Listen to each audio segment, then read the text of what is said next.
Good afternoon and welcome everyone to the Senate Committee on Health and Human Services for the 83rd Legislative Session. Madam Secretary, please proceed to call the roll.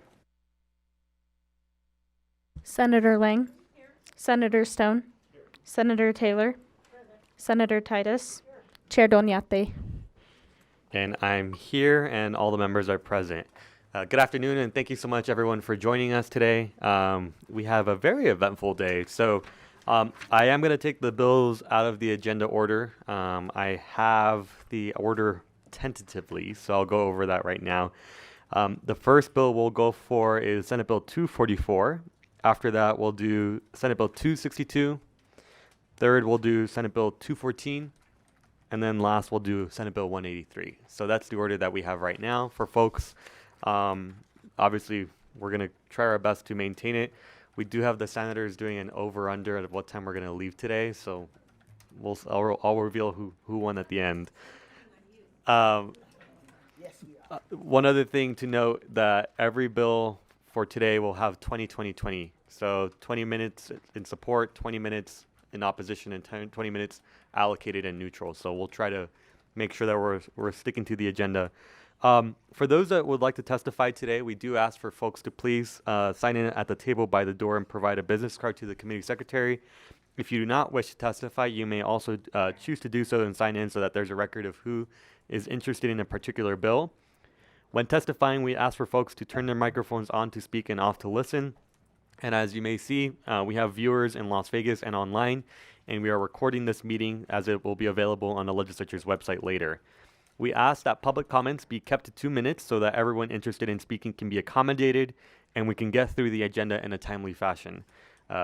This is very important for today. Speakers are urged to avoid repetition of comments made by the previous speakers, right? Ditto works just as well. And then we ask for folks to please turn off their electronic devices.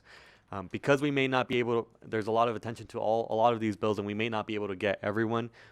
Just as a reminder, you are always welcome to send in your testimony in writing. You can do that after the meeting ends and we'll make sure that it's reflected in the exhibits.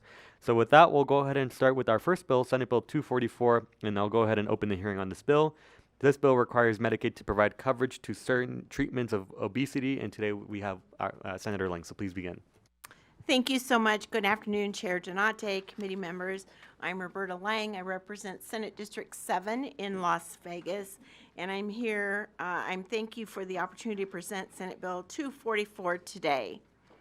Obesity continues to be one of the most challenging health problems we face, both as a state and as a nation. According to the National Library of Medicine, more than 32% of American adults are obese, and roughly 17% of adolescents are overweight. Additionally, Medicaid enrollees have the highest prevalence of obesity compared to those compared to those who are uninsured, privately insured, or covered under Medicare. As obesity rates continue to increase, so does the prevalence of chronic diseases such as hypertension, diabetes, stroke, which, as we know, further strains on the healthcare system. Currently, 8 states have expanded Medicaid programs to cover all recommended obesity treatments for adults, and 10 states reimburse for obesity-related treatments for children. I have Dr. Shane with me, and he will go through the sections of the bill.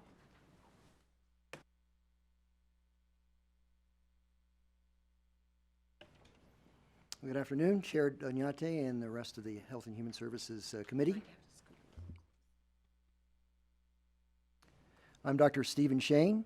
I'm a pediatrician who practices pediatric obesity medicine in Reno. I run the Healthy Lifestyles Clinic at Renown Children's Hospital. Every day I see multiple children and adolescents with chronic disease of obesity, which is not their choice. This is a complicated, multifactorial disease with many associated comorbid conditions. Every day I am severely limited in the care that I can provide my patients, particularly those with Medicaid coverage. I typically cannot offer the best evidence-based therapies because Medicaid does not cover these options. It is no different than not having the best therapies for other diseases, such as asthma, diabetes, or even cancer, which are all associated with obesity. My patients suffer with a lower quality of life and with many other associated conditions like depression, low self-esteem, diabetes, liver disease, high blood pressure, and high cholesterol, just to name a few. And those will continue to escalate and affect their lives and productivity as they become adults. So today I'm asking you to look at the long run regarding healthcare outcomes and cost and do the right thing for individuals suffering with obesity. And let's stop treating those with obesity as second-tier citizens. So the language for the digest of this bill, Section 1, Medicaid will cover intensive health, behavior, and lifestyle treatment for obesity. And then an amendment that has been recently proposed, Medicaid will cover at least one FDA-approved anti-obesity medication. Medicaid will cover any surgical intervention for obesity included in the most current guidelines of the American Society of Metabolic and Bariatric Surgery and the International Federation for Surgery for Obesity and Metabolic Disorders. And Medicaid will cover the diabetes prevention program and those meeting eligibility requirements. Section 2, Medicaid must include a list of preferred prescription drugs approved by the United States Food and Drug Administration with an indication for chronic weight management in patients who have been diagnosed with obesity. And then Sections 3 and 4. Section 3 requires the director to administer the provisions of Section 1 in the same manner as other provisions governing Medicaid. And 4 requires the department to notify the recipients of Medicaid when such coverage becomes available. Just a reminder, obesity is a chronic disease. It's not a choice. It's very complicated. It's a neurobehavioral, progressive relapsing disease that causes much metabolic dysfunction in our bodies. It can affect all organ systems from head to toe. It can even be associated with Alzheimer's disease. It's associated with 13 cancers. It's second to tobacco as leading cause for cancer. Looking at Nevada for obesity. When adults are asked if they have obesity, a third will answer yes. If you measured these adults for BMI, it would probably be more likely 40%. Another third of our adult population is overweight. And then obviously certain ethnicities have much higher proportions of obesity, such as American Indians, blacks, Pacific Islanders, and Hispanics. 1.7 trillion cost our country every year with obesity, indirect and direct cost. And healthcare costs are at least a third higher, if not more, for people with obesity. Looking at our school-age children in Washoe County, looking at data from 2019 to 2023, in 4th and 7th and 10th graders who have had BMI measurements. In 2023, a little over a quarter of those measured have obesity, and another 16.5% with overweight. So approaching half of these kids with unhealthy weight. And things are even worse in Clark County. In 21-22 school year, a third of the kids were measured to have obesity and another 17% overweight. So half of these kids, and that's a lot of kids in Clark County, with either overweight or obesity. So let's get to the bill itself as far as what it's asking for, and that's intensive health, behavior, and lifestyle treatment, which is the foundation of obesity treatment, and can generally provide anywhere from 3 to 7% reduction in BMI. Currently, Medicaid just provides for nutritional therapy for just 4 hours over 12 months. This kind of therapy really calls for not only nutrition counseling, but physical activity counseling, mental health counseling, as well as other factors, including sleep, everything that goes into wellness. The American Academy of Pediatrics and the U.S. Preventative Services Task Force recommend that children get 26 hours or more of contact time over 3 to 12 months to be effective. And for adults, societies and the American Heart Association recommend adults get 14 visits or more over 6 months to get the same benefit. Medications. We have some good medications available now, and sometimes these can provide up to 25% reduction in BMI.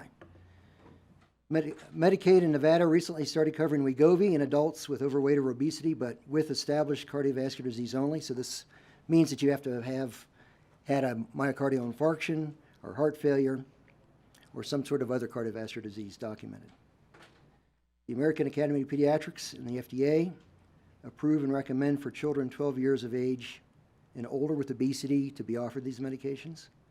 The American College of Endocrinology and the FDA for adults recommend adults with overweight and weight-related complications or with obesity with or without complications that be offered these medications. And then surgery, bariatric surgery, our most durable and sustaining therapy for obesity. We typically see 25 to 30% reduction in BMI, so very significant. Currently, Nevada Medicaid covers those 21 years and older with severe obesity and a complication such as diabetes. The AS, MBS, and IFSO guidelines for children recommend for severe obesity with complications be considered for surgery, or those with the most severe form, class 3, with or without complications. And for adults, just obesity alone, a BMI of 30 or greater with complications. And then severe obesity at class 2 and class 3 with or without complications. And then lastly, the diabetes prevention program can provide up to 5 to 7% BMI reduction. Currently, Nevada Medicaid does not cover this. This is a CDC-approved 12-month lifestyle change program, basically an intensive health, behavior, and lifestyle treatment for adults to prevent or delay onset of type 2 diabetes in those with high risk. This is typically provided in group sessions by health organizations, educational institutions, community organizations such as YMCAs. The benefits are tremendous. 58% risk reduction at 3 years, 34% at 10 years, and 27% still at 15 years. Medicare currently reimburses for $550 over 12 months for 22 sessions. So a very cheap type of treatment to provide a lot of return on investment.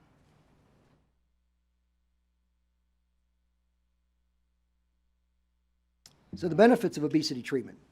A lot of healthcare cost savings on down the road. Reduced hospitalizations and medications for comorbid conditions like diabetes, high blood pressure, high cholesterol, and heart disease. The state of Nevada Medicaid spent in 2021 for cardiovascular disease, diabetes, and cancer alone, $313 million. There's also workplace and disability savings. $1 trillion was spent or lost to decrease productivity in the U.S. alone in 2018. Treating obesity reduces absenteeism, increases productivity, and reduces disability claims and workers' comp claims. So for insurers and employers, a potential 2-to-1 to 3-to-1 return on investment when treating obesity. Here are some real numbers. 2018 numbers on the top, and then in parentheses, 2024 adjusted numbers. On the left, we have normal weight individuals, and then moving from class 1 to class 2 to class 3 obesity. You can see how the cost for not only medical costs, but also indirect costs, such as absenteeism, disability claims, decreased productivity, more than double when you go from normal weight to class 3 obesity.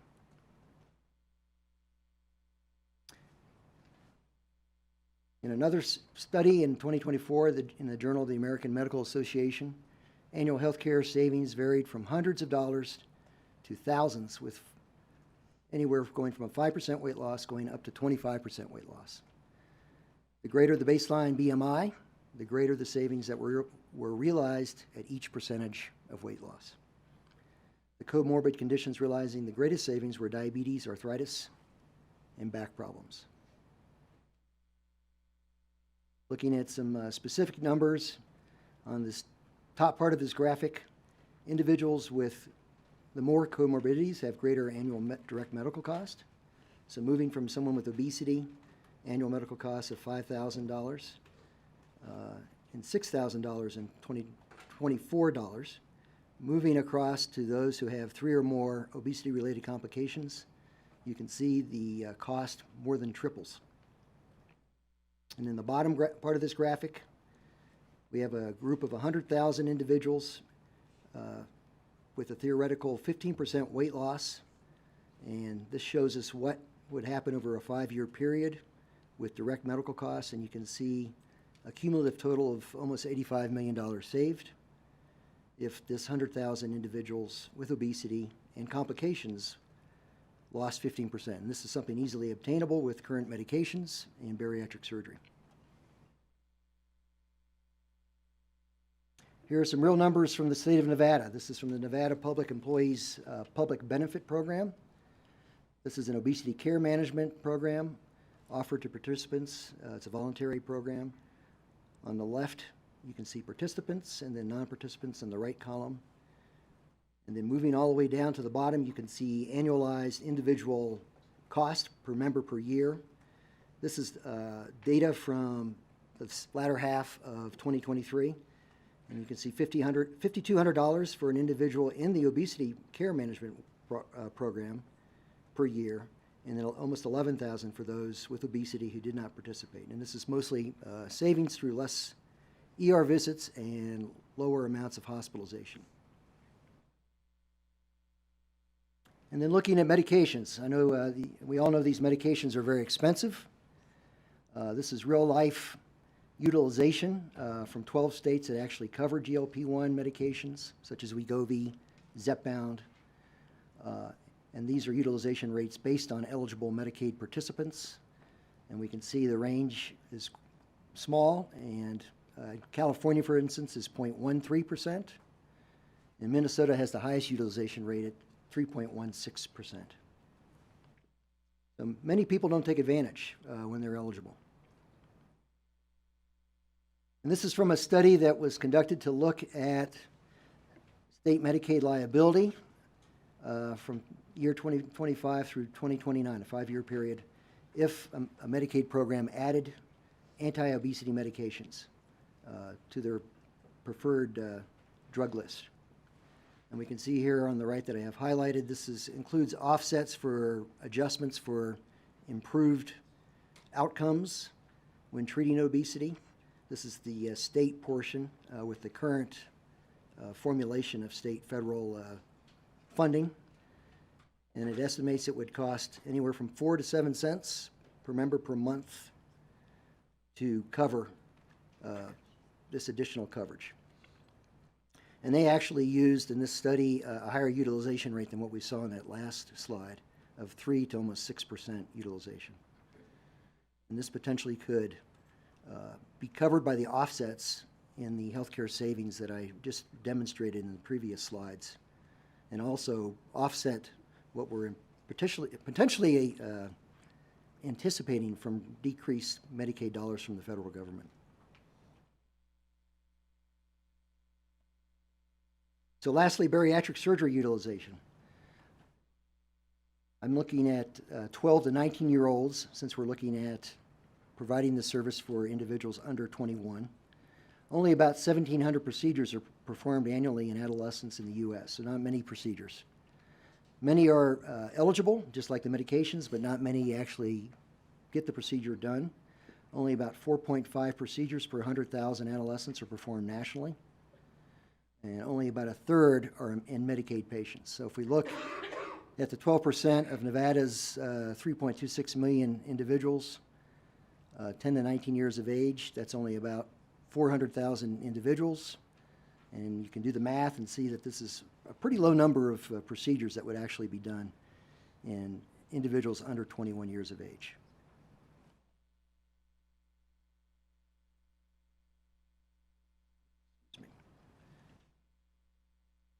Vertical sleeve gastrectomy costs about $15,000 to $25,000. Nationally, in Reno, it's about $15,000 to $18,000 procedure. Insurers can easily recover costs within 2 to 4 years after the procedure because of the healthcare savings from reversal of complications such as diabetes, hypertension, hypercholesterolemia, and obstructive sleep apnea, just to name a few.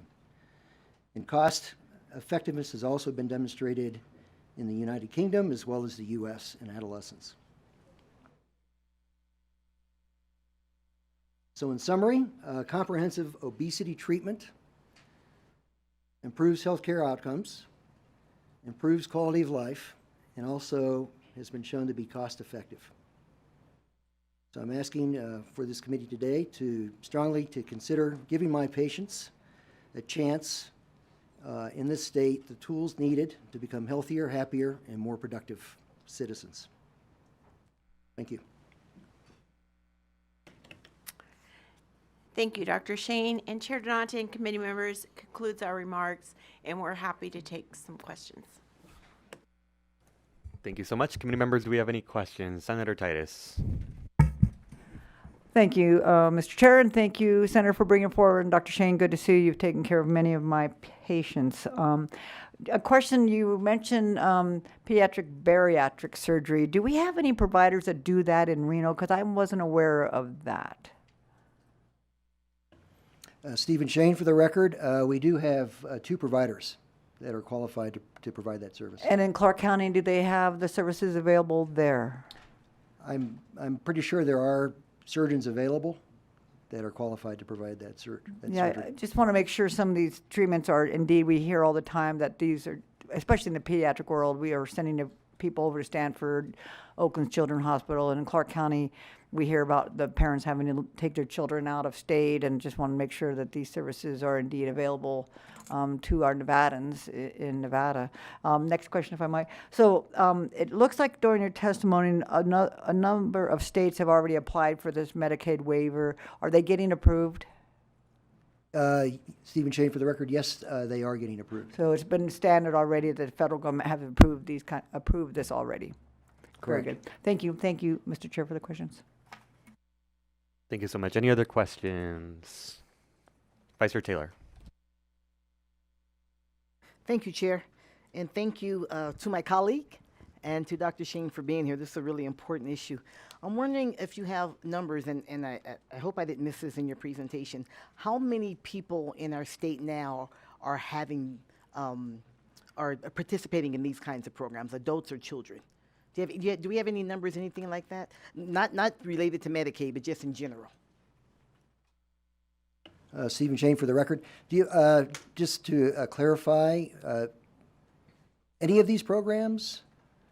I don't think we have, I don't have any data. Okay. I'm not sure if anyone does have any data as far as numbers participating in all of these programs. Do you have any data relating to the medications that we're talking about adding from a Medicare standpoint, Medicaid standpoint? I'm sorry, I don't have don't? any Okay. numbers. Okay, I was just wondering how many people are already involved in this that are not on Medicaid. So Yeah, I know I do have patients that are on some of these medications, but I couldn't give you statewide data. okay, I'm sorry. all right, I appreciate that. Thank you. Any other questions? Senator Stone. Thank you.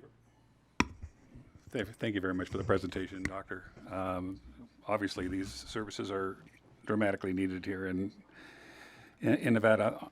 You mentioned these glucagon-like peptide-1 drugs, GLP-1 utilization. Am I understanding your chart right that this is already now Medicaid payable in the 12 states that you had put in your chart? It's been approved. And then as a part of this legislation, you're recommending that just one drug of this class be approved, or can the doctor prescribe any of these particular drugs? And I can give you the list of all the GLP-1s, but I'm sure you know them all. Stephen Shane, for the record, we're asking for at least one FDA-approved drug is approved. So this will be on a Medicaid formulary then? Correct. Where one drug will be chosen out of roughly 7 that I Or would call I guess at least one. that yeah, are at least modern. one. And will there be any criteria for if somebody has an allergic reaction to one that they'll be able to get on another one? Because these are pretty important drugs and had quite a success rate. So I was just wondering if you entertain the thought of anybody having an adverse reaction to one that they might be able to go to another one. And how would you recommend that the one of these particular GLP-1 drugs be chosen? Do you have any advice as to which one should be on the formulary or not on the formulary? Stephen Shane, for the record, I would. Well, I think the verbiage is at least one. I would hope that would mean there would be more than one chosen to be on the formulary by the the state committee that oversees the state formulary. I would hope that there would be a choice, and certainly from a PBM standpoint, there might be some deals that could be worked out, because these are, as you mentioned, expensive drugs, and we like to get the taxpayers to have as little of a bill as possible on these. And then once the program gets approved, how are we going to reach out to all these Medicaid recipients and let them know about the 30-day notification period to get them acquainted with the program? Stephen Shane for the record. I'm not sure what the typical procedure is for that when Medicaid approves new services. I assume the doctors will reach out to these patients and say, hey, listen, we've got a drug. And getting back to bariatric surgery, is that now covered in any way under Medicaid in Nevada? It is covered, Stephen Shane for the record. It is covered for 21 years of age and up with severe obesity and a complication from that obesity. And this legislation will change that? This is to cover it for not only adults but also adolescents, based on the guidelines from those two surgical societies that I had mentioned in the presentation. Okay, and other states have been successful in getting this approved? Correct. Great, thank you very much.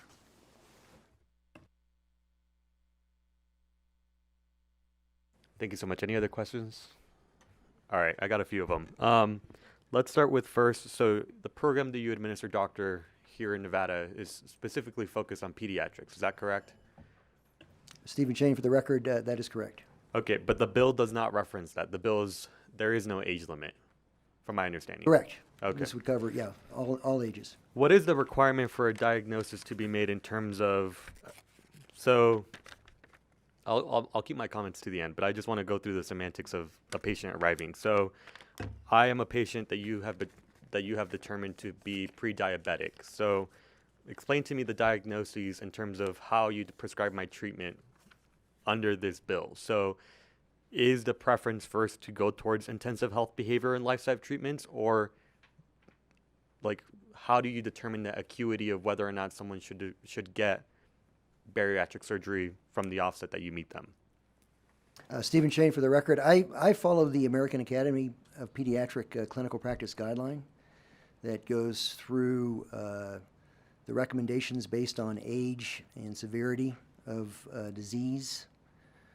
So that obviously it depends on those variables, and it's pretty well delineated in that document that came out 2 years ago. Great, thank you. And so in terms of the guidelines, just to recapture what we're stating, for you to determine whether or not a patient is going to go through bariatric surgery or so forth as a recommendation based on the treatment, there could be a wide variety of factors, including age, BMI, glucose levels, et cetera. There's a variety of factors that contribute to it, correct? Stephen Shane for the record, correct. Yeah. And from my understanding, to reach the bariatric surgery level, or say semaglutide being prescribed as a potential mechanism, the goal usually is to provide at least the lifestyle changes or the recommendations first before escalating. Is that correct, generally in terms of practice? Stephen Shane for the record. Currently, that particular guideline that I was just mentioning from the American Academy of Pediatrics, the current recommendation is if a child is 12 years of age and older and they do have obesity, the current recommendation is to provide intensive health, behavior, and lifestyle treatment, and also to offer anti-obesity medications simultaneously. And then if that same patient would happen to have severe obesity with a complication, or the most severe form of obesity, class 3 obesity, with or without a complication, the recommendation is to consider surgical consultation also. Thank you. And so now let's think of like the semantics of when you apply the bill. What's stopping a provider from prescribing or recommending treatment of, say, Ozempic or bariatric surgery for every patient that walks through their door, instead of doing the interventions?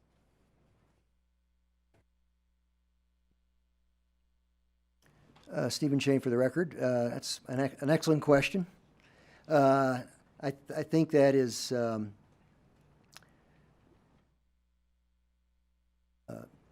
something I would have to, I guess, rely upon, people practicing good medicine, like we do for, I guess, a lot of different situations, as far as doing what's considered current and evidence-based to provide that kind of care, in the correct fashion.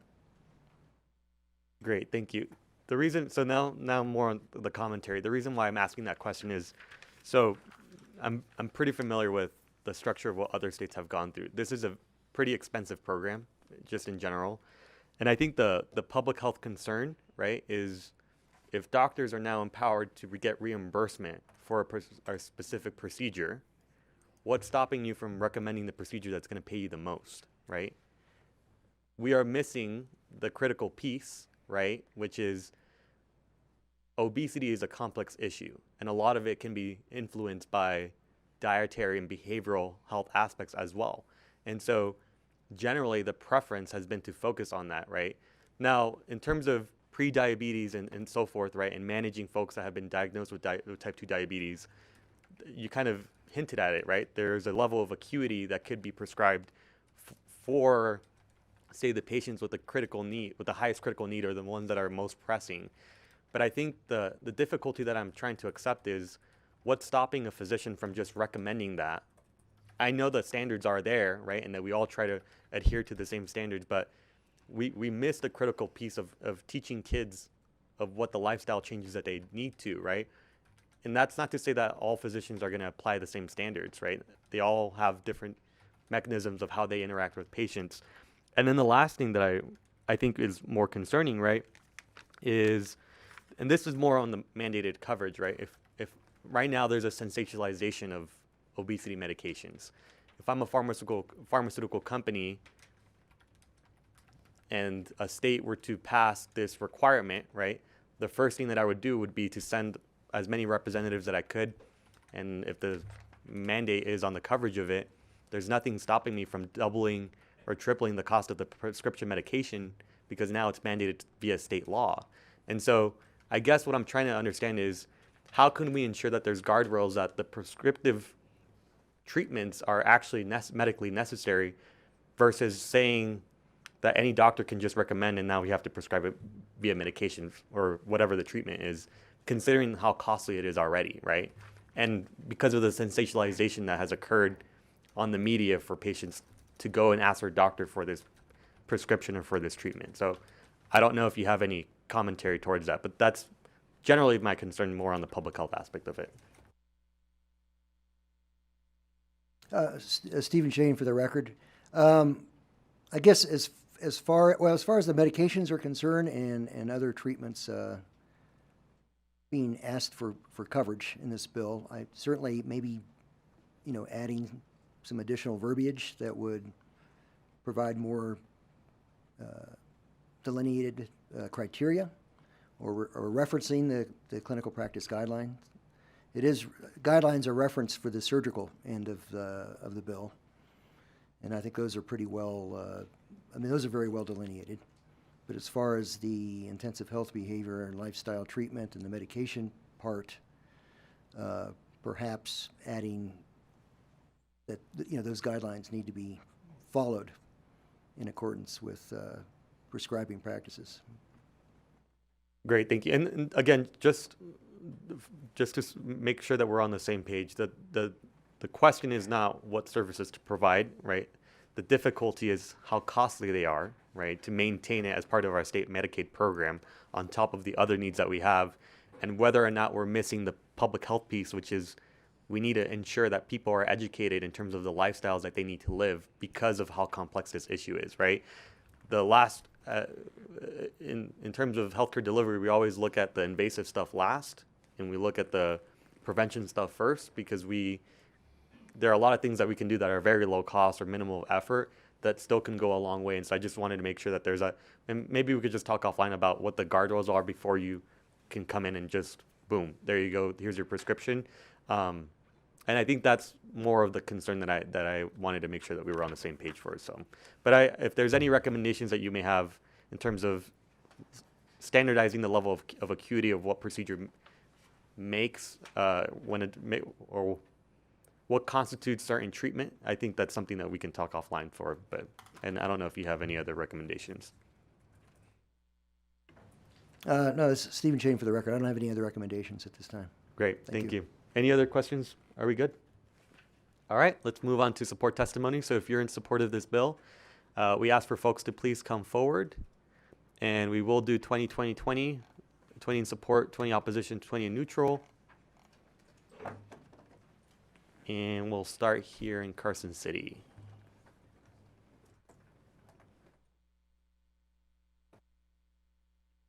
Good afternoon, Chair Doniate and members of the Senate Health and Human Services Committee. My name is Carissa Pierce, Carissa Pearce, and I am the Government Affairs Manager with the Children's Advocacy Alliance. CAA is an independent voice for Nevada's children with a mission to ensure that every child in Nevada thrives. And I'm here to speak in strong support of SB 244, which provides Medicaid coverage for the treatment of obesity for children and all ages, but I'm focusing on children. This bill is a crucial step towards improving the health and well-being of children in Nevada, particularly for those in low-income families who rely on Medicaid. Nearly half of the children in Nevada are enrolled in Medicaid, and families enrolled in Medicaid are more likely to face challenges affording nutritious foods, which can contribute to higher outcomes of obesity for children. This coverage will ensure that children under Medicaid receive comprehensive care to address and prevent comorbidities, including type 2 diabetes and heart disease, which will lead to better long-term health outcomes. The stigma associated with obesity can have profound effects on a child's mental health. Children who are overweight or obese often face bullying and discrimination, which can lead to low self-esteem, anxiety, and depression. Providing coverage for obesity treatment will reduce the stigma associated with obesity and help children improve their mental health. In conclusion, SB 244 is a vital piece of legislation that will significantly benefit children in Nevada by addressing challenges associated with obesity. We ask for your support in passing this important legislation, and thank you for the opportunity to provide comment. Thank you. I'm Dr. Terrence McAllister, Terence McAllister, and I'm the president of the Nevada chapter of the American Academy of Pediatrics.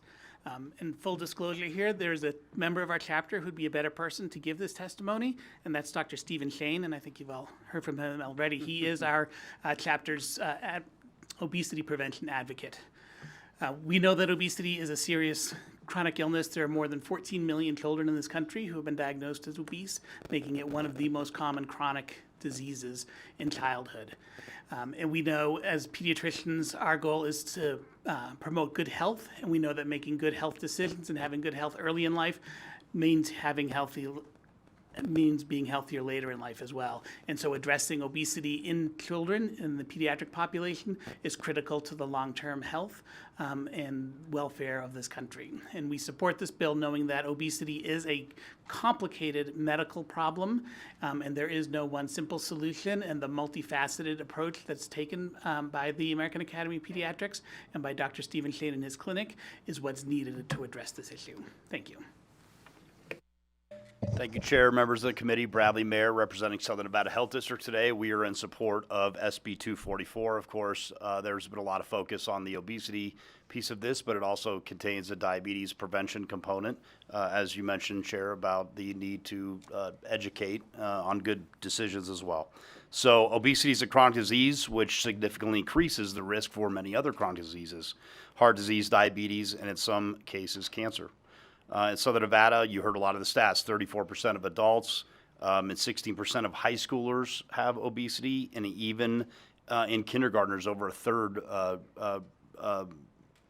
found to have some form of obesity or overweight. While obesity does impact every community, the data does indicate that it impacts communities of color and low-income communities disproportionately. So I think you've heard a lot about, despite all these statistics, the lack of access is due to the lack of coverage in some ways. And so providing this coverage would not only improve health outcomes, but is a cost-effective strategy because of what it costs in our healthcare system. Obesity and excess weight are estimated to cost the U.S. about $116 billion in additional costs Much of that is borne by Medicare and Medicaid. And I'll conclude with that a study by the National Institutes of Health found that relative to the status quo, expanding coverage for obesity treatments would result in an estimated cost savings of about $231 billion for Medicare and $188 billion for Medicaid over the course of 75 years. So appreciate your time. Thanks. Good afternoon, Chair Donate, Vice Chair Taylor, members of the committee. My name is Jacqueline Nguyen, Nguyen, and I represent the Nevada State Medical Association. NSMA supports comprehensive and preventative health care for our patients. Obesity is a major risk factor for numerous chronic diseases. It also impacts both physical and mental health. Offering obesity treatments, including medications and lifestyle interventions, can reduce the long-term health care costs associated. While initial treatment may require investment, coverage of obesity drugs and behavioral treatments can lead to significant savings in the long term by managing or preventing chronic diseases, hospitalizations, and expensive interventions in the future. Therefore, we're in support. Thank you. Good afternoon, Chair. I'm here in support of AB 244. My name is Chris, K-R-I-S, Dieter, D-E-E-T-E-R, M.D., MBA. I am the Chair of Pediatrics at UNR Med, but here to speak as a pediatric intensive care physician. After COVID, my patients in the pediatric unit were not the same that we were seeing in the adult unit. We saw a drop in our volume on the pediatric side. All of the patients I admitted to my unit were 300 and 400-pound teenagers from Northern Nevada, and it was shocking to me. We've continued to work with our providers to provide additional care to decrease the rate of obesity in Northern Nevada and Southern Nevada. What we see is children who have tried the jump ropes, have tried the diets. We all, as pediatricians, provide that advice as much as we can. These medications have been shown to have evidence-based research to show that they actually help drop weight and help these kids get a second chance at life so that they can go into adulthood as healthy adults and not obese adults with diabetes. So I'm in support of this measure. And one other quick thing I just wanted to say, as pediatricians, when we refer, we do not get paid for that referral. So we don't get paid for those medications. We don't get paid for the surgery. The surgeons that we have in our hospital have criteria, make sure those patients meet those criteria, very strict in what they do, and they are the ones that would do the surgery on those patients, and we do have 2 very qualified surgeons in Northern Nevada, and there are 2 in Southern Nevada. Thank you.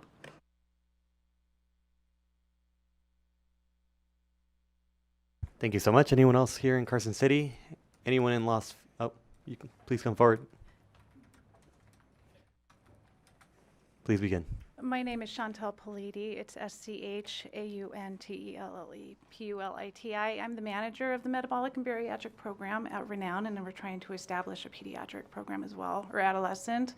I don't have anything prepared for you today other than I am on the receiving end where I host the support groups of these people with these life-changing procedures, in addition to my husband being one of those patients as well, so I can speak to that. It's life-changing in so many ways, and to see them evolve and come into who they truly are, other than this obese person who's labeled as such in society and seen as such, is such an amazing process. And I've got support group members going in for 3 years who were going to their weddings, like all these people going to their weddings and supporting them.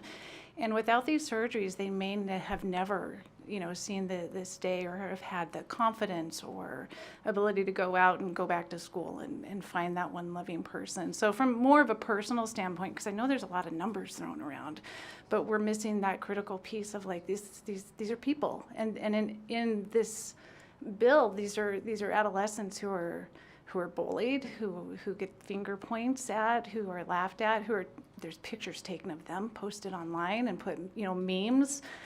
It goes so much farther than just the financial, and I understand all of that as well that you're pointing out, but gosh, they're people, and they've got this life that they want to live and bloom into and become who they really are meant to be. So I'm supporting that aspect. So thank you. Thank you so much. Anyone else here in Carson City? Anyone in Las Vegas? AVH, is there anyone online, please? If you'd like to testify in support on SB 244, please press star 9 on your phone to take your place in the queue.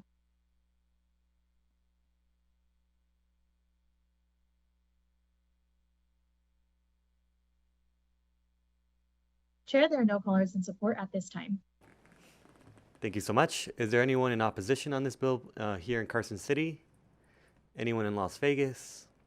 And AVH, is there anyone online?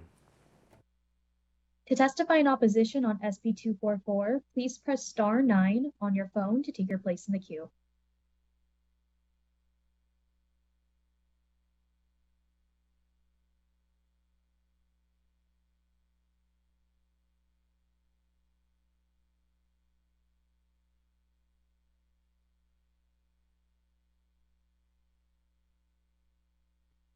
Caller with the last 3 digits, 051, you are unmuted and may begin.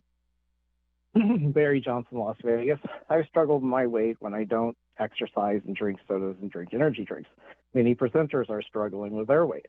These medications alone could balloon healthcare costs dramatically, potentially costing Medicaid upwards of $13,600 per person annually, and has serious side effects that, like destroying the bones of patients.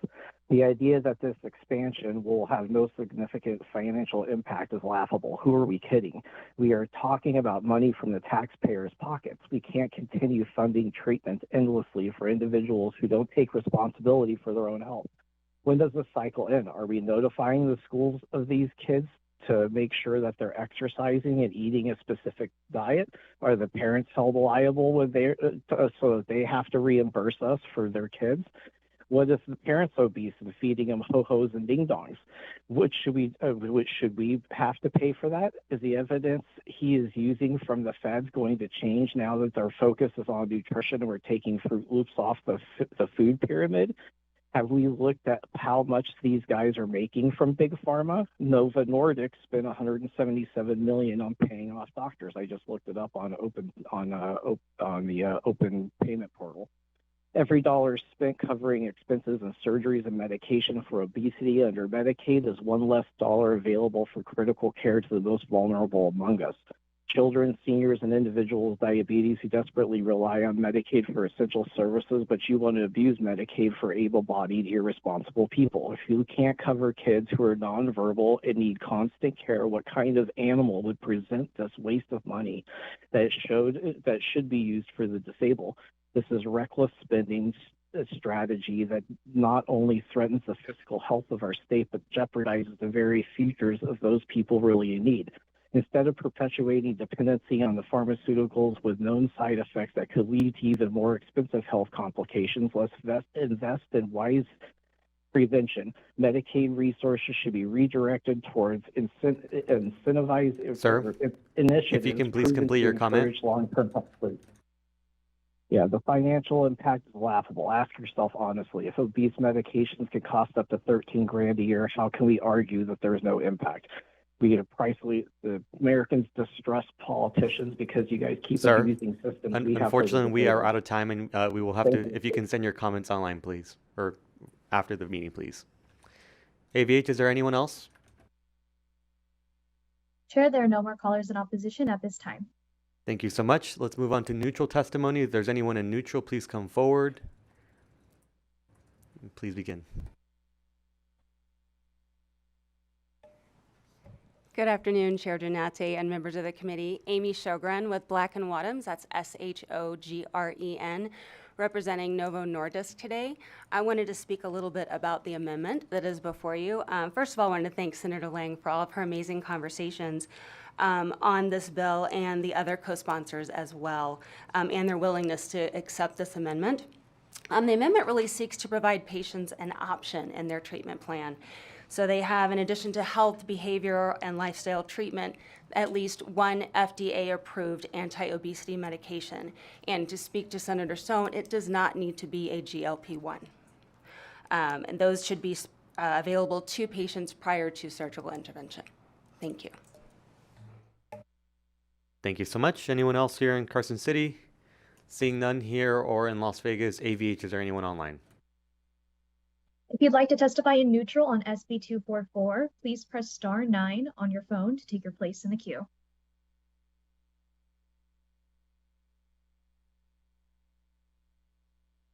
Chair, there are no callers in neutral at this time. Thank you so much. Doctor, do you have any closing remarks?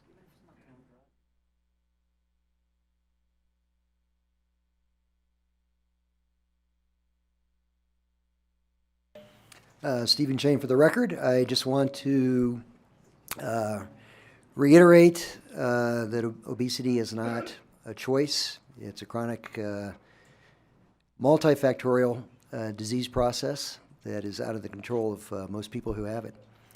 And I feel that we're not doing our citizens the best service that we can provide to them regarding providing them care for this very significant disease process that is associated with many complications that will continue to escalate if they start in childhood.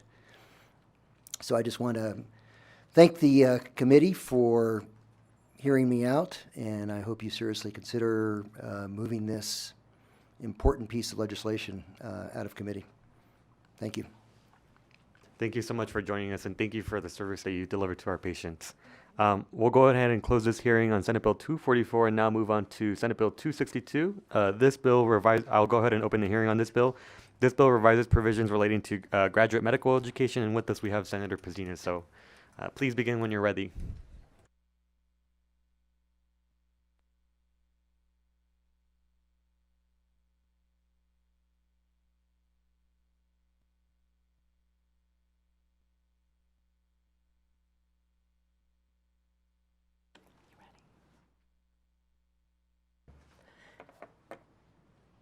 Good afternoon, Chair Dunyate, Vice Chair Taylor, and members of the Senate Committee on Health and Human Services. My name is Julie Pazina, and I'm so fortunate to serve Senate District 12 in Clark County. I come before you today to present Senate Bill 262, which revises provisions relating to graduate medical education. Before we start, I hope you have an opportunity to access the proposed conceptual amendment, which should be available on Nellis, and also so that I can share why this bill is so important to me and to many of those in this room and around the state. I had the opportunity to knock on doors, to meet with my neighbors, and to ask them, how can we make your lives better here in Carson City? What can we do to help you improve your daily lives for you and for your family? And I had multiple people on their doorsteps, my neighbors, in tears, telling me stories about how their children, how their partner, how their parent, how they were unable to get into a doctor, sometimes for months and sometimes even longer. And the concern over having a sick child, a partner who you don't know how much worse their condition may deteriorate over time, was heartbreaking, not just for them, but for me, and that is why Senate Bill 262 is before you today. Nevada ranks last in the nation when it comes to the ratio of physicians to patients, with about 218 physicians for every 100,000 people. As Dr. Mark Kahn, who will be speaking with us shortly, we do have a couple presenters in Las Vegas as well. The dean of UNLV School of Medicine noted in Las Vegas Weekly, we're short in everything. There's some urgency because if we're going to provide the level of health care that we should provide, we're going to need more healthcare practitioners. And the only way is to grow your own or to import. Dr. Kahn also stated that students who complete their residency in Nevada have an increased chance of staying and practicing in the state, which would really help with our healthcare shortage. Currently, Nevada has about 403 federally funded residency positions based on a formula from 1997. Both Senator Catherine Cortez Masto and Senator Jackie Rosen have made efforts and urged the U.S. Department of Health and Human Services to take the necessary steps to award Nevada more residency slots. However, in the meantime, an effort could and should be made on the state level for passage and approval of Senate Bill 262. Chair, are you okay if I walk through the bill? Okay. Existing law requires the Office of Science, Innovation, and Technology of the Office of the Governor to establish and administer the Graduate Medical Education Grant Program to award grants to institutions in the state seeking to create, expand, or retain programs for residency. Sections 1 and 2 move the program and the account for the program from OSIT to the Department of Health and Human Services, DHHS. Sections 3 and 6 authorize the money in the account to be used for operating programs for residency training approved by the Accreditation Council for Graduate Medical Education or its successor organization that are training a number of residents that exceeds the maximum number of full-time equivalent resident positions for which the institution receives direct GME or indirect medical education payments from Medicare. Sections 3 through 7 transfer the advisory council and the duties to administer the program and the account from OSIT to DHHS. Section 8 makes an appropriation of $4.5 million for fiscal years 2025 through 2026 and fiscal years 2026 through 2027. I'd also be remiss if I didn't thank the many, many stakeholders who've helped for over 2.5 years now as we've worked on this. So many are sitting beside me, are in Las Vegas, or in the room with us here, and I can't thank them enough, including Senator Titus. Thank you so much for your efforts on this incredibly important bill, 262. And with that, I'd like to hand this presentation over to some of the people who critically understand why we're here today. We'll start here in Carson City, and we'll have Dean Houtman speak, as well as who is the Dean of the University of Nevada, Reno Medical School. And then we'll move to Chris Nichols, the CEO of Renown, and then we will go to Las Vegas, where we have Dean Kahn of UNLV Medical School, the dean there, and then the HCA Chief Medical Officer, Jeffrey Morawski. Thank you, Senator Pizzina, and thank you, Senator Doñate and committee members. For the record, Paul Hauptman, H-A-U, P as in Paul, T as in Tom, Mann, M-A-N, Dean at the University of Nevada, Reno School of Medicine. And I'm here in support of SB 262. As committee members know, we have a healthcare crisis in the state related to our workforce. State support for ACGME-accredited graduate medical education programs is the smartest mechanism by which we can count on a growth in the number of physicians. We cannot count on new and expanded federal funding. Despite multiple efforts, there hasn't been a demonstrable increase in funding in almost 30 years. The 40-60-80 rule applies here. 40% of medical students in Nevada ultimately practice in Nevada. 60% of residents ultimately practice in Nevada. But importantly, 80% of individuals who've received both undergraduate and graduate medical education in the state will practice in the state, and this ranks us in the top 10 in the U.S. I highlight as well that some states have taken the lead here. For example, Texas spends more than $300 million during their biennium to support new and existing GME programs. So the bottom line here is the growth of GME is pivotal to Nevada's future growth. At UNR Med, we have an ambitious plan to meet the needs of the state. Along with Mark Kahn, Dean at the Gregorian School of Medicine at UNLV. We call it the 5x30 plan, or including UNLV, 10x30. We are planning to develop 5 new programs by 2030 at UNR and at Renown, an OBGYN residency and addiction medicine fellowship in 2026, followed by a rural track in family medicine, a surgery residency, and a fellowship in cardiovascular medicine. All of these training programs will include a component of research and will meet the rigorous standards set by the Accreditation Council on Graduate Medical Education. Expansion of GME and loan repayment programs can help solve the physician shortage. Other novel approaches, including additional training programs in other disciplines like medical lab science, currently under construction at UNR Med, will need to be considered as well. In summary, UNR Med supports SB 262 and appreciates the engagement of the bill's sponsors. I'm also joined today by 3 third-year UNR medical students, Jacob LeMay, Claudia Watkins, and Maureen Scott, who are here to provide personal testimony as to the importance of this legislation. Thank you.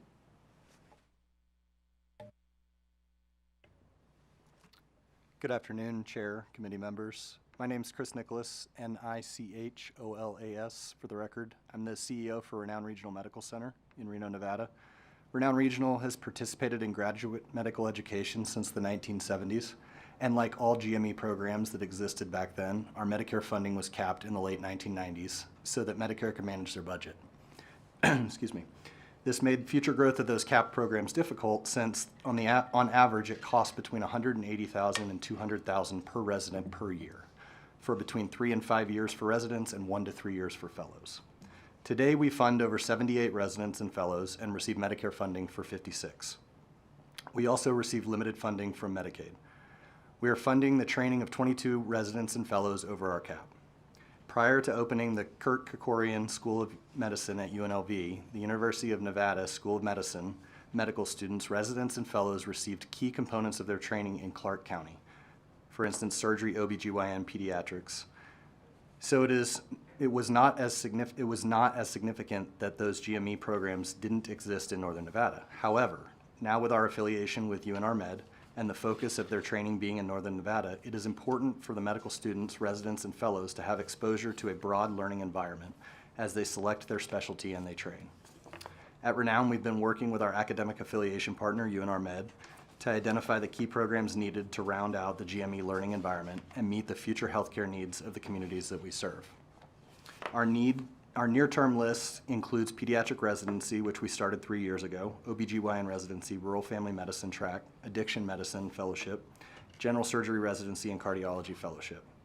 These programs will take a significant investment to start up and to operate. The resources in SB 262 will provide much-needed funding for the GME programs, such as GME expansion needed at Renown. We thank Senator Pezzina for working collaboratively with the industry and bringing this important legislation forward. Thank you, and happy to answer any questions. Thank you, and we're going to move to Las Vegas. Thank you, Chair Dunyate, Senator Pezzina, members and guests. For the record, Mark Kahn, K-A-H-N. I'm the Dean of the Kirk Kerkorian School of Medicine and Vice President for Health Affairs at UNLV. A lot of what I was going to say has already been said, but I think a couple things bear repeating, and that is we have a significant physician shortage in our state. Access to care is a huge problem. Probably not a day goes by that I don't get an outreach for a connection to a healthcare practitioner. The two ways to get more physicians in our state are either to import more or to grow our own.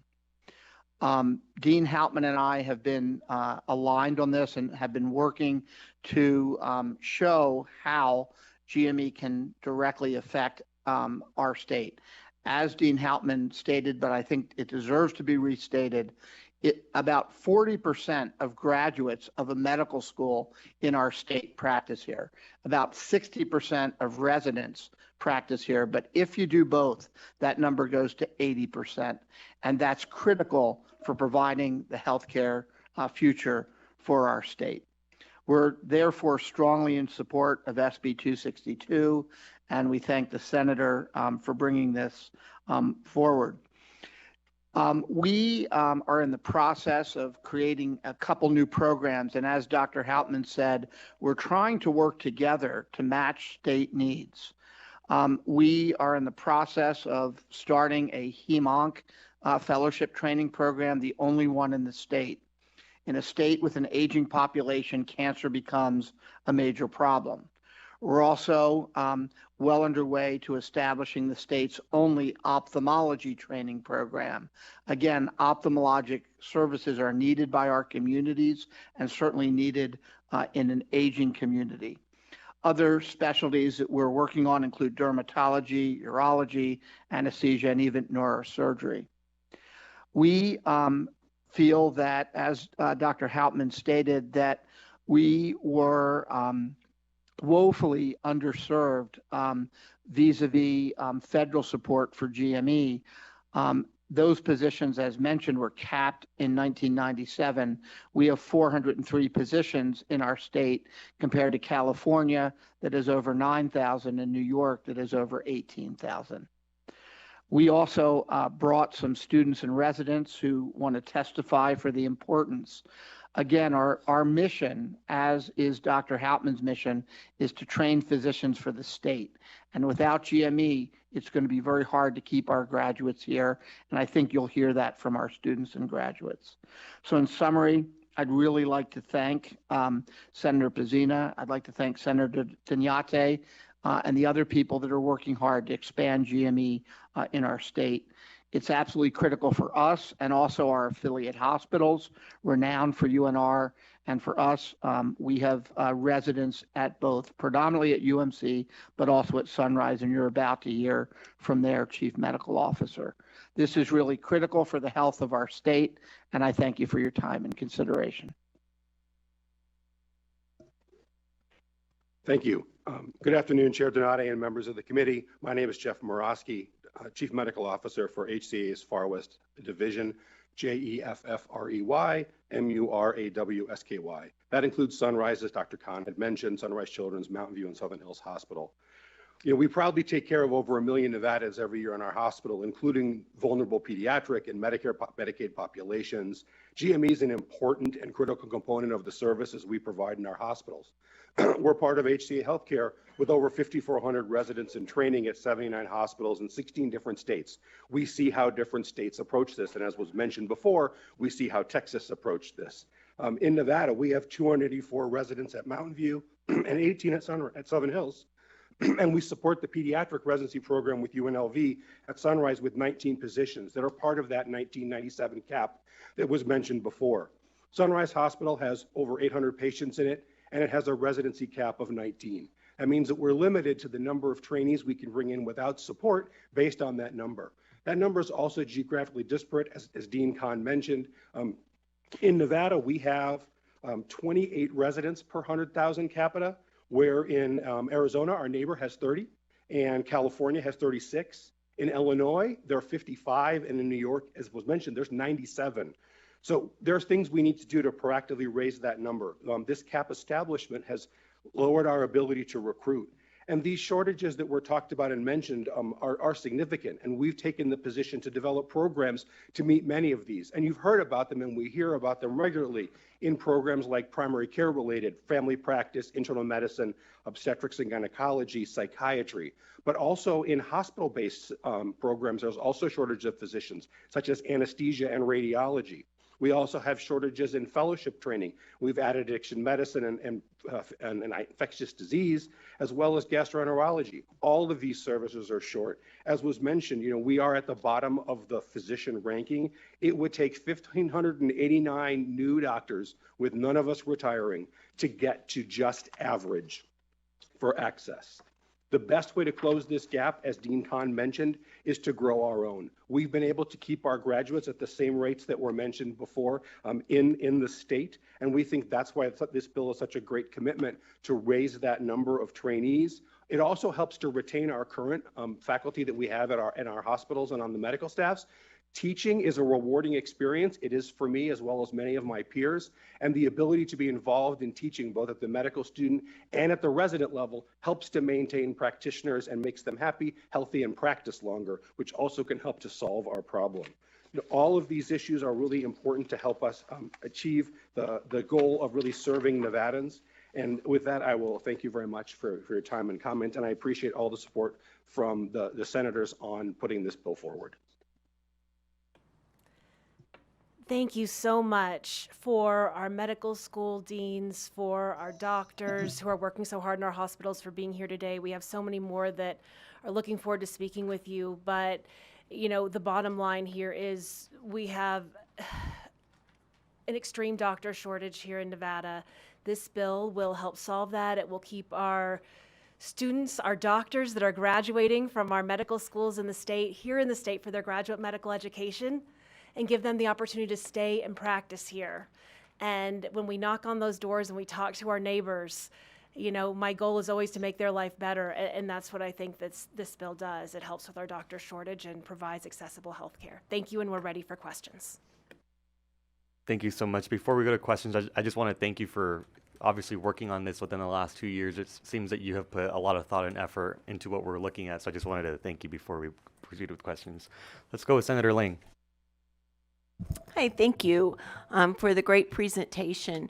I know that you've done a lot of work, and I think, and correct me if I'm wrong, in the last session of the legislature, didn't you pass GME legislation?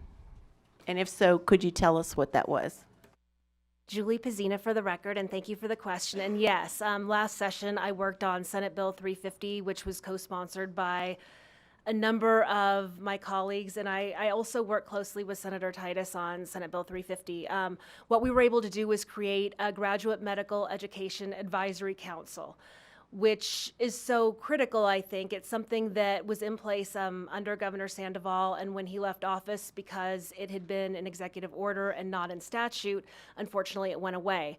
What that does is it allows the deans of our medical schools, it allows our doctors in large, medium, and rural counties to have the opportunity to have a voice when it comes to selecting what those residencies or fellowships are, where this money is going. It's state money, and it's important that people who have the most knowledge of what the critical needs in the state are have a voice in where that money goes. So we were able to get Senate Bill 350 passed. We had hoped to look at a more sustainable funding option, as well as some money to go behind that bill as well. Unfortunately, last session funding went to some other very important legislation, but this is so critical. So we're back again, and we look to make a few more policy tweaks, and we look forward to having that money allocated. And I will say as well that for a 4-year fellowship program, for an OBGYN program, 2 years ago when I brought this bill, it was $2.8 million a year. Now, it might be a little less in the first year and a little more in progressing years, but that gives you an idea when asking for $9 million why that's so important. And I will say as well, in the proposed amendment, the conceptual amendment I provided, you'll see that the money, something else we did last session, stays in this fund for graduate medical education. It does not revert to the general fund. And that's because when we're looking at a fellowship that's longer than the 2-year program, that's the 4-year program, it can't just be funded through the biennium. We have to commit to all years of that particular fellowship. So thank you. Thank you so much for that, because I think it's really important for all of us to know that it started long before this session, that you had been working with people from both universities, and I really appreciate both universities working together for the good of our whole state and your leadership. Thank you. Thank you. Senator Sung, you're good? Any, Senator Titus? Thank you, Mr. Chair. Thank you, Senator, for bringing this bill forward again. I just need some clarification, I think, because as Senator Lang mentioned, you brought and worked really hard on Senate Bill 350 last session. And putting it in OSID, that the advisory council, it was to my knowledge, it never was really created, right? That council was never actually stood up. Correct? Julie Pazina, thank you so much for the question, Senator. So you're exactly right. I think I checked in with the governor's office and OSIT more than I checked in with my family some periods of time, asking what the progress was on that. And I know that you did, and that Senator Dunyate did as chair of the Interim Health and Human Services Joint Committee as well. A number of people checked in on that. And unfortunately, it didn't get off the ground. The appointments were made, but the position had not been hired. The position finally has been hired now, that full-time employee. So the plan is to move them from OSIT to HHS. But you're exactly right. And part of what is so important is getting that to move forward. All right, I just wanted to make sure that that was clear, that we spent lots of hours with the governor's office trying to get the right person in that seat, with had lots of changes having to happen. It finally happened. Then it had to be, there were a lot of applicants for that position. Hopefully it's full now.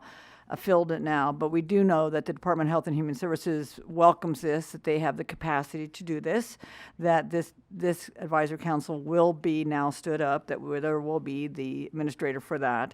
So that's a good thing that this bill does, and that changes from the last bill. The money that you're asking for, I think it needs to go on record what it costs to start a program. We know, and good for you to make sure that this money is rolled over.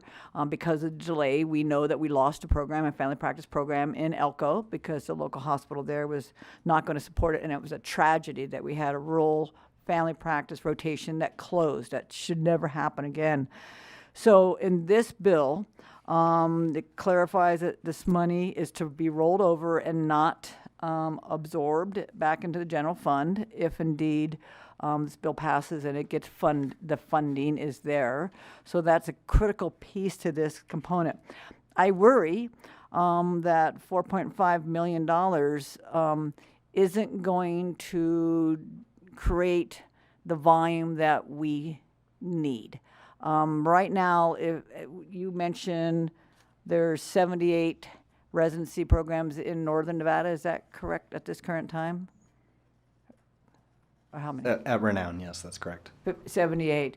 And it's my understanding it's about $5 million really to start a residency program over a period of, if you think about what that takes, I, by the way, was one of those folks in the 1970s, so I can testify that that's accurate because I was there.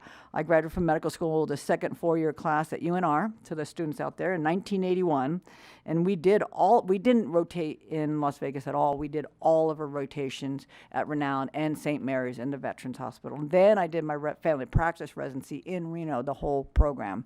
So having said that, we also had a surgery rotation residency. We had a pediatrics residency, and they all cost money, and we lost those. And now we're looking at reinventing the wheel. Oh, yeah, now we need this. And it just takes money to hold on to this. So hopefully we can look at other funding to make sure these are sustainable programs. And to suddenly, like what happens last session doesn't happen, where you and I were both looking at each other going, I can't believe this is happening, when it was stripped out. So I just want to make sure on the record these funds need to be in there. It needs to be funded, that you're on the absolute right track, and I applaud you for moving forward and correcting where we saw big flaws last session on that bill, and hopefully this helps solve some of that. So thank you again for your efforts. Thank you so much, Senator Titus. Julie Pizzina again for the record, and I did confirm with Mr. Wayne Thorley in regards to the drafting that the money does indeed stay in the account. So that has been confirmed, and the amendment that's provided on Nellis will share that as well. Thank you. And if I may, for the record, Paul Hauptman of UNR Med. If you do a back of the envelope calculation, if we're going to succeed with our 5x30 plan, you're talking about $12 million a year to sustain those 5 new programs, to give you some context. Obviously, it takes time for those programs to mature. If you have a 4-year program, it takes 4 years for you to have a full contingent. But that gives you some idea about the magnitude of the financial challenge in building GME.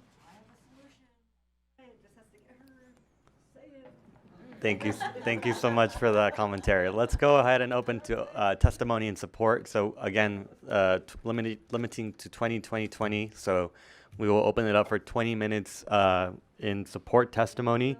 Of course, because of the interest of time, I know that we have a few medical students and folks joining us, so it's okay to say ditto as we're going through this process. But let's go ahead and start here. I'm gonna do 3 here in Carson, and then we'll go to Las Vegas, and then we'll go online. So please begin when you're ready. Thank you for the opportunity, Senator Daniate. I am Claudia Watkins, Watkins, and I'm a third-year medical student at UNR. I'm here to testify in support of SB 262. The saying home means Nevada rings true for me, as I grew up in Las Vegas and completed my undergraduate studies at the University of Nevada, Reno. I then chose to continue my medical education at UNR in hopes of one day practicing in our rapidly expanding Northern Nevada community as an OB-GYN. I am delighted to say that I may have the opportunity to continue my education in Northern Nevada with the opening of an OB-GYN residency, and I have no doubt that the residency will be a robust training program. But I can acknowledge that the lack of funding is a massive hurdle in the residency's ability to reach its full potential. SB 262 is a piece of legislature that will help train the well-rounded OB-GYNs that Nevada urgently needs. Thank you for your time. Thank you, Senator Daniate and this committee for the opportunity to speak today. My name is Maureen Scott, SCOTT, here in support of SB 262. I'm a third-year medical student and a first-generation college student at the University of Nevada, Reno. I was born and raised near downtown Reno, and my experience with our underserved healthcare system is what inspired me to go to medical school and make a difference in our community. While I would love to continue my training and become an OB-GYN in Nevada, this potential program is dependent on the funding of SB 262. As physicians often stay in the state where they do residency, this bill will directly address the physician shortage within Nevada and provide opportunities for learners who enrich and empower their local communities through healthcare access. Please support the expansion of medical trainees through SB 262. Thank you for your time.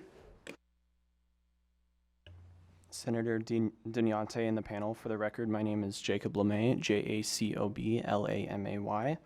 I present before you as a third-year medical student at UNR invested in the health of our state. I was born and raised in Nevada and was drawn to medicine after witnessing firsthand the challenges faced by patients needing specialized surgical care. Too often I hear of patients requiring care in nearby states who are better equipped to meet the needs of our residents, or patients having to travel hours in our state to reach the care they need. These experiences solidified my commitment to becoming a surgeon and serving our community. However, the reality is that without a surgery residency program here, my path and the paths of many aspiring surgeons like me will lead us out of state. This summer and fall, I will be traveling to different states to showcase my skills as a fourth-year medical student to hospitals that train doctors in my surgical field of choice. I hope that they choose me when I apply for residency this September, but I would have preferred to stay here in Nevada if this were possible. Although I want to return to the state when I finish my surgical residency, I may end up staying where I complete my 5-year residency because I will develop relationships and possible partnerships with the doctors who train me. This is why I'm in support of this bill. Thank you for your time and consideration. Thank you so much. Let's go to Las Vegas, and then folks can come forward in Carson City as well. Please begin in Las Vegas. Good afternoon. This is Dr. Wolfgang Gilliar, W-O-L-F-G-A-N-G, last name Gilliar, G-I-L-L-I-A-R. Good to see you again, Senator Tognate and Senator Pazina.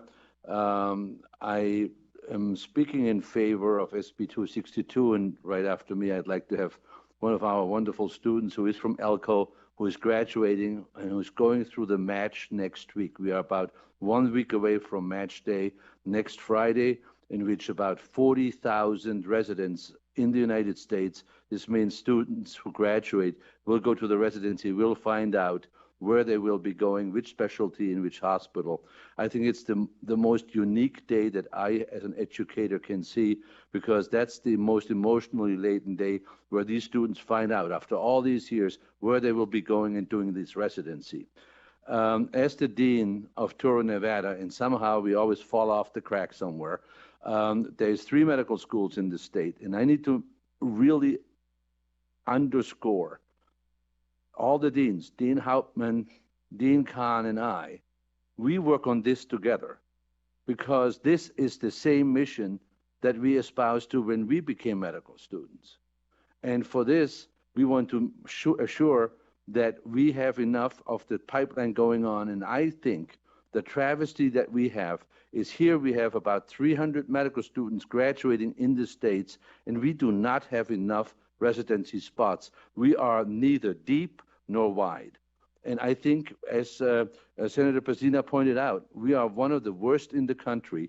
And I was dean in New York before. It was a totally different environment, and also including the investment that went into residency, sustenance, maintenance, and creation. And we are failing it.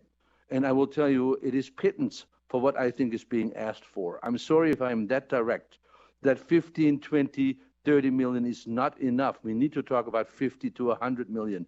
But I also have a second word, that is, with little, we can do a lot. With nothing, we can do nothing. So I'm urging you to really keep that impetus going. And I, again, thank Senator Pacina and Senator Nate to move this forward. I would like to now for Ms. Kelsey Little to speak, because she is from Nevada. She wants to do the residency in Nevada. And I really think that voice is exactly what we need to hear, because I can assure you, this generation of medical students, doesn't matter at which medical school, they rock. They are so good. I will tell you, no, I'm not kidding you. These are the best medical students I have Dean, for your encountered comment. in all my life. Thank you, I'm done. Thank you so much but for your I will comment. tell you, I stand up for any medical student. They are dedicated, they are motivated. Take it away. All right. Thank you, sir. Hello, everyone. My name is Kelsey Little, Kelsielittle. I am a fourth-year medical student at Toro University, Nevada, as I was introduced by Dean Gilliar. I am from Elko, Nevada. I am a gold miner's daughter. I did my undergraduate up at UNR, and now I'm here in Henderson at the Doctor of Osteopathic College, hopefully matching next week. My number 1 is Nevada, so fingers crossed. However, my number 2, 3, and 4 weren't able to be. I'm trying to go into family medicine, and here in the state of Nevada, there are only about 5 positions, or 5 programs with multiple positions in that. So looking at the different specialties, the different places, I had to apply to other states. And as stated before, the other states have multiple more resources for us as graduating physicians to go out and become the physicians that we want to be. I would like to be a physician for the community that served me, but I may not have the chance to. So I'm for SB 262, and I hope that everyone here in this room, as well as everybody down up there in Carson, is also for it. Continuing the physicians of Nevada. We would like to be number one of these days. Thank you. Thank you. Let's take one more. Chair. Let's take one more in Las Vegas, and then we'll go to online. Please proceed. Yeah, thank you. Good afternoon, Chair Doñate and members of the committee. Thank you for the opportunity to speak today. My name is Raul Marquez. That's R-A-U-L-M-A-R-Q-E-Z. And I'm a student doctor at the Kirk-Kerkorian School of Medicine. This May, I will graduate and, God willing, pursue a family medicine residency training here in Las Vegas. As a future primary care physician, my highest professional goal is to provide culturally sensitive medical care to anyone in Southern Nevada, in the Southern Nevada community, a community in which I've lived for all 28 years of my life. Standing before you as a future physician, I place immense trust in the integrity and the success of Las Vegas family medicine residencies to help me grow as a physician and ultimately fulfill my mission of serving the healthcare needs of our community. I chose family medicine in Las Vegas because of my deep commitment to addressing the significant barriers to basic healthcare access caused by this ongoing physician shortage. As a medical student, I've seen firsthand how the lack of residency opportunities forces many talented future doctors to leave the state for training. SB 262 makes critical changes to address this issue and strengthen physician residency programs. To retain more physicians in Nevada, we must ensure that they have residency opportunities right here.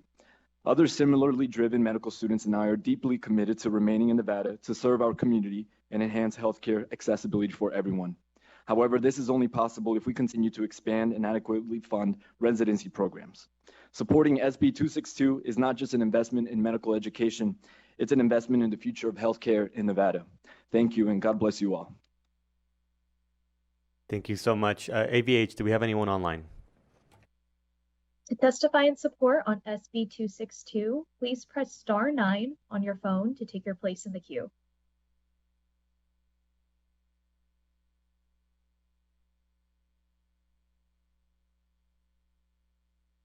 Chair, there are no callers in support at this time.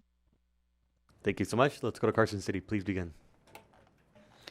Hi, good afternoon, and thank you, Chair Doñate and members of the committee. For the record, my name is Trevor Parrish, Manager of Government Affairs for the Vegas Chamber, here today in strong support of Senate Bill 262. Graduate medical education funding is a Southern Nevada Forum priority, which this year the Southern Nevada Forum was organized by our director, Nicholas Schneider. But the Southern Nevada Forum was originally created in 2013 as a partnership between the Office of the Speaker, the Vegas Chamber, and the City of Las Vegas to find policy priorities for the public at large in Southern Nevada. We appreciate that this bill would call for a greater attention to graduate medical funding by placing graduate medical education in its own office. As many of you have heard in this committee, we continue to be in desperate need of healthcare workers in this state, and graduate medical education is essential to developing a talent pipeline to address this need within our state.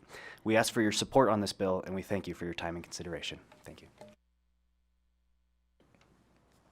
Good afternoon, Chair Donate, Vice Chair Taylor, members of the committee. My name is Jacqueline Nguyen, Nguyen, representing the Nevada State Medical Association, and also the American College of Obstetrics and Gynecologists are joining in my comments too to save time for the day. A longstanding priority for NSMA has been the expansion of GME in Nevada. Our state is facing significant physician shortages, which are only compounded by an aging physician population, physician burnout, and ongoing challenges physicians face in operating private practice here. Expanding GME is critical to addressing these issues and ensuring that Nevada has a well-trained, sustainable healthcare workforce. Residencies provide invaluable hands-on experience in a chosen specialty and allow for subspecialty training as well as medical school Medical schools teach the fundamentals. GME provides hands-on training, clinical exposure that cultivates the true passion for the practice of medicine. Also, the accreditation and certification of our GME programs guarantees that residency programs meet high-quality standards and produce competent physicians. Expanding GME is not just an ideal, it's a necessary solution to our workforce shortages, and it requires our priority and investment.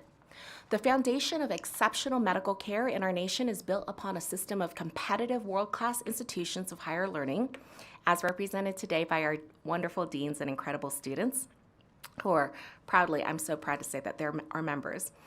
We take great pride in our GME training programs, which are highly competitive and standardized across the country, ensuring that physicians receive the highest caliber of training, whether they're in Boston, Houston, or Reno.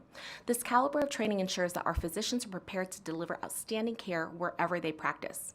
But we know that physicians who train in a state through graduate medical education are more likely to stay and practice there, as they develop strong professional and personal ties to our community during their residency. By investing in GME in Nevada, we have one of the most effective and reliable methods to increase our physician workforce. We're deeply grateful to Senator Pezzina for making GME expansion a top priority since day one. She has worked tirelessly to bring and maintain the highest standards of training for our physicians, and NSMA is in proud support of this bill. Thank you. Good afternoon, Chair Janate and members of the committee. My name is Nancy Bowen, Nancybowen, and I am the CEO of the Nevada Primary Care Association. Thank you for the opportunity to give our support for SB 262. NVPCA represents the state's community health centers, and we spend a lot of time looking for ways to expand the health workforce as a way to increase access to care. The difficulty in hiring and retaining primary care providers is always one of our members' chief concerns. In our work, we are fortunate to have excellent relationships with the designated primary care associations in many states. Last year, we learned that our neighbors in Arizona and New Mexico have built impressive primary care residency programs in their community health centers. We are determined to position Nevada for a similar program. We strongly support SB 262 for 3 key reasons. First, it maximizes resources. We were surprised to learn that Nevada was not receiving matching Medicaid funds for their state GME investment.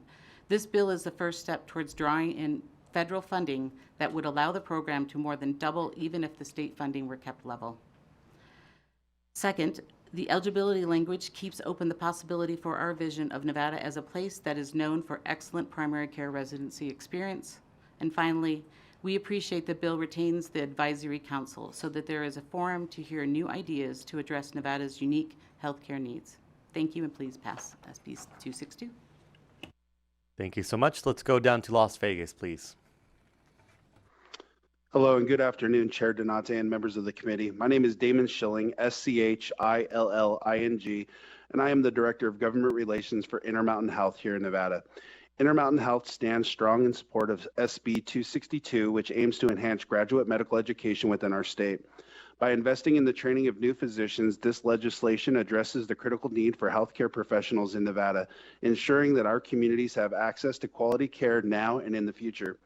The establishment of our children's hospital not only expands access to essential pediatric services, but also creates new opportunities for medical education and training.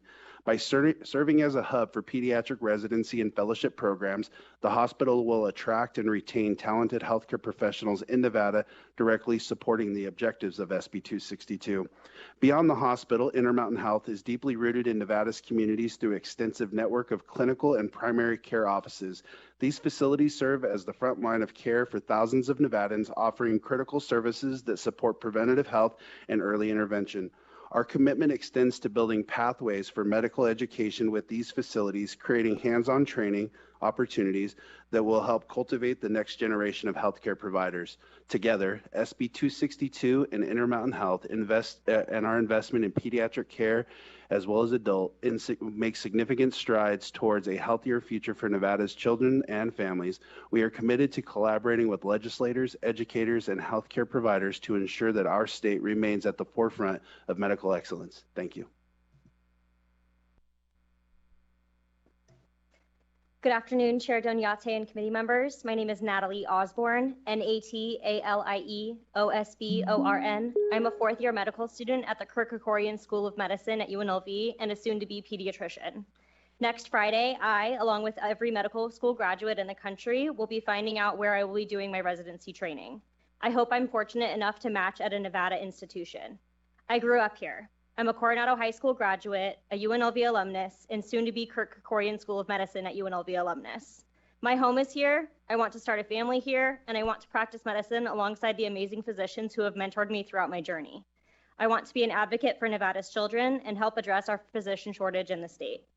Despite similar Nevada ties and desires to practice here, there's no guarantee that I or my colleagues will match here, especially because there are more graduating medical students than available residency slots in our state. Senate Bill 262 puts more resources into developing residencies and fellowship programs in our state and streamlines the implementation of workforce solutions within DHHS. Where resident and fellow physicians train correlates to where they choose to practice, as you've heard numerous times today. This is why I'm in support of this legislation, so we can increase access to training opportunities in our state. Instead of hoping that our students come back to practice in Nevada, I would love to see more opportunities for students to train where their roots are so we can give back to the community that grew us. Thank you. Good afternoon. My name is Dr. Mary McDonough, MaryMcDonough, and I am a second-year family medicine resident at the Kirk School of Medicine at UNLV. I was born and raised here in Las Vegas, and I've had the immense privilege of completing my undergraduate degree, medical school, and now residency at UNLV. I'm incredibly passionate about serving this community. It's the one that I've always called home. And growing up in Las Vegas, I've witnessed firsthand the challenges our state faces due to the ongoing physician shortage. As a physician now myself, I'm committed to staying here to practice and to continue giving back to the community that has given so much to me. I believe Senate Bill 262 is a crucial step toward improving healthcare access for Nevadans and allowing others like me the opportunity to stay in Nevada and provide the healthcare our community deserves. I urge you to support this bill, and I thank you all so much for your time and consideration. Thank you so much. We have time for 1 minute, so if you guys can make it fast, we can do 3 more. So go for it. Okay. Thank you, Chair Reagan Comas. Sorry, we're doing here in Carson City. Continue. Thank you, Chair Reagan Comas, representing UMC. We are in strong support. Thank you. Allison Herzik, Director of Nevada Government Relations for Dignity Health St. Rose Dominican. We are in support. Thank you. Thank you, Alejandro Rodriguez, Nevada System of Higher Education, and she is in strong support of this. Thank you so much. Pat Kelly, Nevada Hospital Association, we're in support. Thank you. Blaine Osborne, Nevada Rural Hospital Partners, ditto to everything my wife said. Thank you. Nevada Faculty Alliance, ditto. Hold on, we need to And for the Irvin, record. ERVIN. There you go. I'll take one more in Vegas because I'm feeling nice today. Hello, I'm Dr. Salvatore Aiello, Salvatore-Aiello. I am a first-year emergency medicine resident at UNLV, and I am in support of SB 262.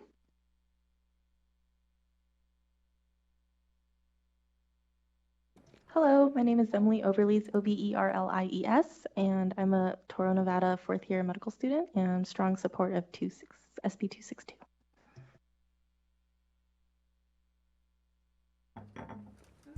All right, we'll go ahead and close testimony and support for this bill. Let's move on to opposition. Is there anyone in opposition? Please come forward. And seeing none here or in Las Vegas, AVH, is there anyone online in opposition to this bill?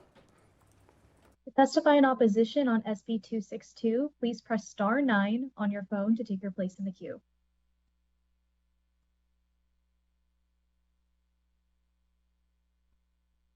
Chair, there are no callers in opposition at this time. Thank you so much. Anyone in neutral, please come forward.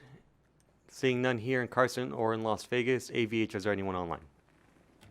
To testify in neutral on SB 262, please press *9 on your phone to take your place in the queue.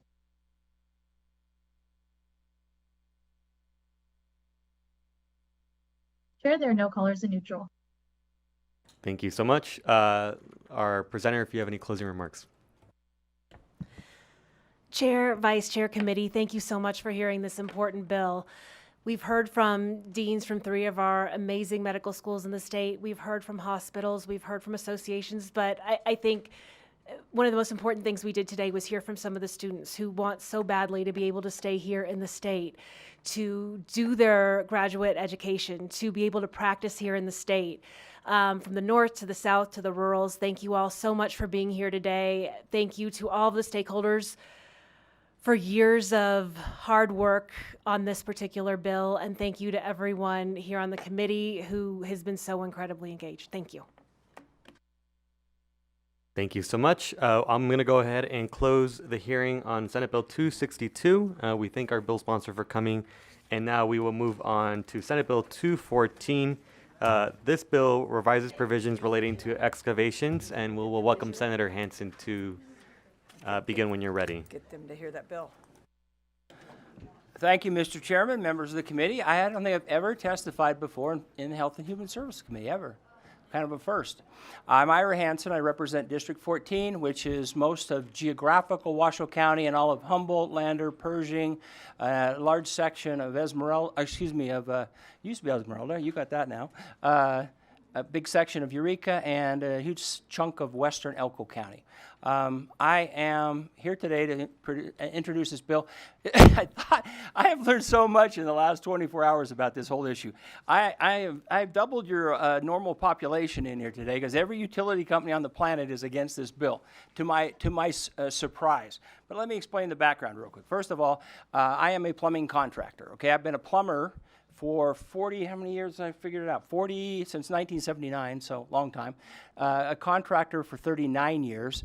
During that time, I have been working in the field as a plumber. In fact, because one of the issues that's going to be brought up is safety, and this is my hard hat that I wore this is from about 2000 to 2008. There's actually a sticker inside that after this one, you could wear it up till 2008. That's why I know the date, because you actually have to get a new one if you don't. Anyway, this is, you'll notice I have safety stickers and all that on it. I only brought that to show this is a very practical issue here. Now, what happened? Well, the rule was for contractors, only contractors, was you had to, if you're going to use mechanical devices, you had to contact 811. And what we would do is we would go out, let's say we're coming to Senator Lang's house and she has a water main that needs to be replaced. We would paint it with white paint. We would call 811. They would come out and they would double check to make sure there was no utilities in the way. And if there were, they would mark them, so we would be extra careful in that spot. And fine and dandy. Then we would do our work and dig it up. Well, last session, 2023, we passed a new law. This is a very interesting law because I voted for it and I didn't catch this. I've heard it might have even been in the committee I was on. We changed that totally. Originally, it was for contractors only using mechanical equipment. In other words, backhoes or something that could possibly damage the utility thing.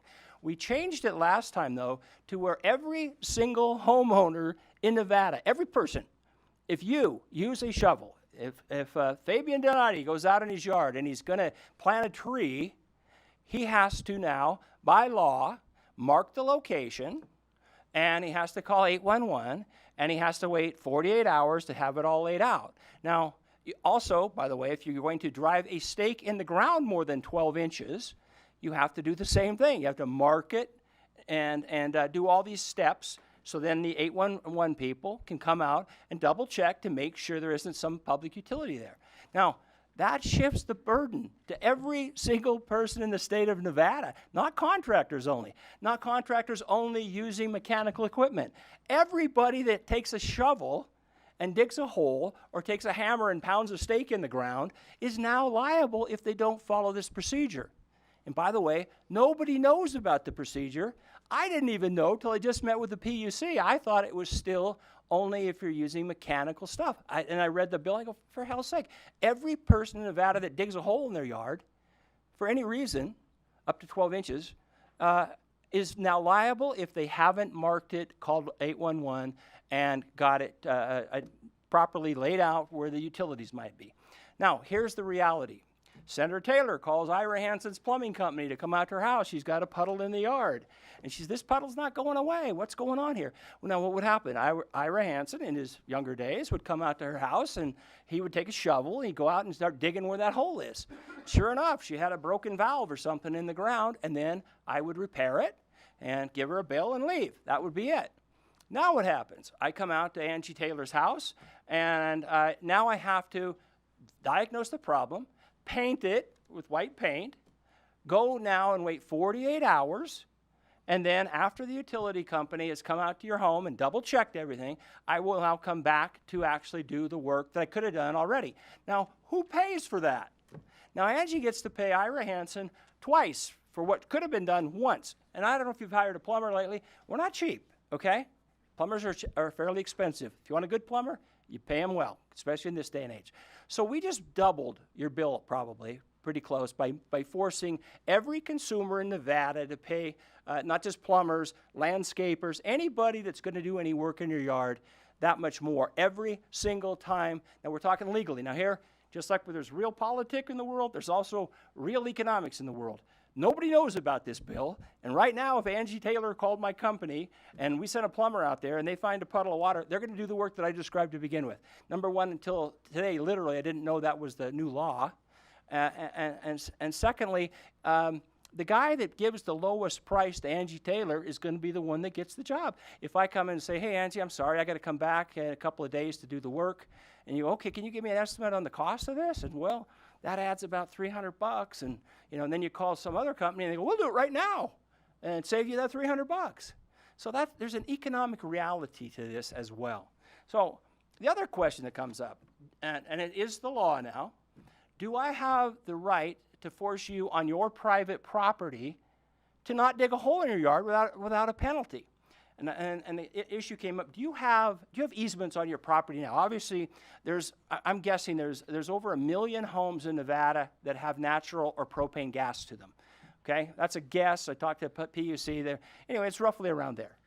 Every single one of them could theoretically have some sort of a problem if somebody dug and hit that gas line. Now, people are digging in yards all the time. How many cases do they actually have? It's exceptionally low. Yet, in order to have this hypersensitive standard of safety now, we now have dramatically increased the cost for every single consumer in Nevada that's going to have any landscaping done in their yard. And by the way, how I got involved in this in the first place, a landscaping contractor called me. He said, Ira, did you guys actually pass a law that we can't dig a hole more than 12 inches deep without calling 811? I said, oh, hell no. What are you talking about? And he said, you better double check. And I said, got him back, yeah, 12 inches. And guess what? I was wrong. As a contractor, if we dig 1 inch in the ground, we have to call and paint it out. So literally, if I go out in the yard and rake the yard with something, trying to find a clean out on the sewer pipe or something like that, or where your utilities are buried, like half of them are in Nevada, I have to call 811 and mark it as a contractor. So I was wrong. I told the guy he could go up to 12 inches deep. No, he can't go 1 inch deep without waiting, going and painting. So comes out to Senator Noddy's house to plant the trees that he wants, and first he gives him the bid, and then he goes out. Now he has to, instead of just planting the trees, he now has to go and spray paint every single spot where he's going to plant the tree, and he has to figure out, if you ever watch him plant trees, they run wires to stakes, right, to stabilize the tree. Now he has to mark every single spot in advance where he's going to stake the stakes. If he doesn't do that, and somehow he drives the stake in and he hits some underground utility, he's liable. By the way, they told me they no fines, no fines. Well, technically no fines now, but the minimum fine's $1,000, okay? Now well, we don't do that to homeowners, they've done it several times. I said, well, the whole thing is crazy. So my bill started out so simple. Well, this is crazy. Let's just go from 12 to 18 inches. Okay, why not? No problem. Almost all utilities are under 12 inches. They'll point out, well, code's 12. In Northern Nevada, everything's at least 18 inches deep. So at the very minimum, that was that. And I thought that law only applied to contractors. It applies to every one of you. We all, if you're gonna do any yard work at all, you're gonna go rototill in your yard or something. If it's gonna go more than 12 inches for a homeowner, you have to mark where you're gonna do it. You have to call 811. They got to come out in their yard and snoop around and find it. Now, question of easements. This is an interesting one because I thought, well, if there is an actual easement on your property where they buried the electric lines and the gas lines and so forth, then okay, I could see where maybe there'd be something where, don't dig in that spot. But is there actually an actual physical easement on a piece of property? Turns out there's not. There is what they call a prescriptive easement because when they're going to do this stuff, they don't know where it's going to run. So you could have utilities all over your yard. So what I'm getting at is there is no safe way for you to do anything in your yard legally anymore. And we did, and this is the funny part. For contractors, I can't dig an inch deep. But the PUC said, well, we've actually been generous. We've got it 12 inches. The federal law is you as a homeowner have to be 1 inch. You would also have to call. Now, the federal law. I learned this today, just a little bit ago from PUC. And by the way, the people that are going to oppose my bill, I don't hold them for it. There's a legitimate reason for them to, as you will hear, for some of the concerns. And here's what it is. The federal government in 2015 came up with a brand new code. Now remember, as a plumber, I'm governed under the Uniform Plumbing Code. They have a new federal law that's been put out by the National Transportation Board, which requires all these standards that I just mentioned. Those are federal laws that you as a homeowner can't even dig an inch deep. And Nevada's kind of pushed back and said, well, can our homeowners at least dig 12 inches deep? Now, why are we allowing the federal government, number one, to tell us what to do? The laws that I have been a contractor under since 1986 and a plumber since 1979 were if you're using mechanical equipment as a contractor, not a homeowner, you needed to call 811. Now they've changed it to where you and I and everybody in this room now has a liability if you dare dig a hole in your yard. And under federal standards, it's if 1 inch. In Nevada, the PUC's given us some flexibility. It's 12 inches. So, and why are they, and why is the PUC so worried about that? There's $1 million involved. If we comply with the federal laws, they get $1 million to do all their underground inspections, okay? And undoubtedly, whether it's Southern Nevada Water Authority, the only I'm a little surprised about it, I heard the Las Vegas Chamber's against me on this, but it's like, why do they care? Well, because of these liability issues and the loss of federal dollars. Essentially, we blackmailed the federal government has blackmailed Nevada, and we now force every single homeowner or any property owner or anybody, a landscaper, anybody digging a hole anywhere in Nevada now faces possible liability. And here's the interesting part. Nobody knows this, okay? Contractor, I thought the rules exactly like they were as of 2023. If I'm going to use my backhoes, I got 3 backhoes. If I'm going to be digging out backhoes, I knew I always mark it, call 811, and I'm fine with that. Good, smart thing. Mechanically, it's much easier to damage stuff because you don't feel it. If you're out there, though, with a shovel, and I've done lots and lots of that in my lifetime, you notice right away if you're hitting something weird. Like first it's like, oh, I got a root here, what is this? Then you're like, oh, it's the underground telephone line. Oh, good grief, I didn't know it was here. But because you're doing it slow and steady with a shovel, you very rarely damage those things. I mean, they're going to tell you for every 1,000, in the old days, 1,000 calls. You, as a mechanical contractor, me doing my work like that up till 2023, for every 1,000 calls that they got from a guy like me, there was 2.7 that actually ended up being in some kind of damage situation. Now they're going to tell you, well, for every 1,000 now it's dropped down to 1.1. But they've dramatically increased the number of calls, okay? Because everybody's going to dig a hole more than 12 inches deep if they understand, and there's enough of them in the landscaping world especially that do, they're making those calls. So anyway, some real interesting questions too on the whole idea that I can literally hold you liable on your own property if you dig a hole in your yard, okay? So, all right, well, let's see, make sure I covered everything here. Fines, contractors, private property and easements. I think I got it. So I thought this would be like a 2-second presentation because I was literally going to come in here and tell you, look, I think we goofed last time. Why don't we just go 6 inches deeper and kind of solve the problem?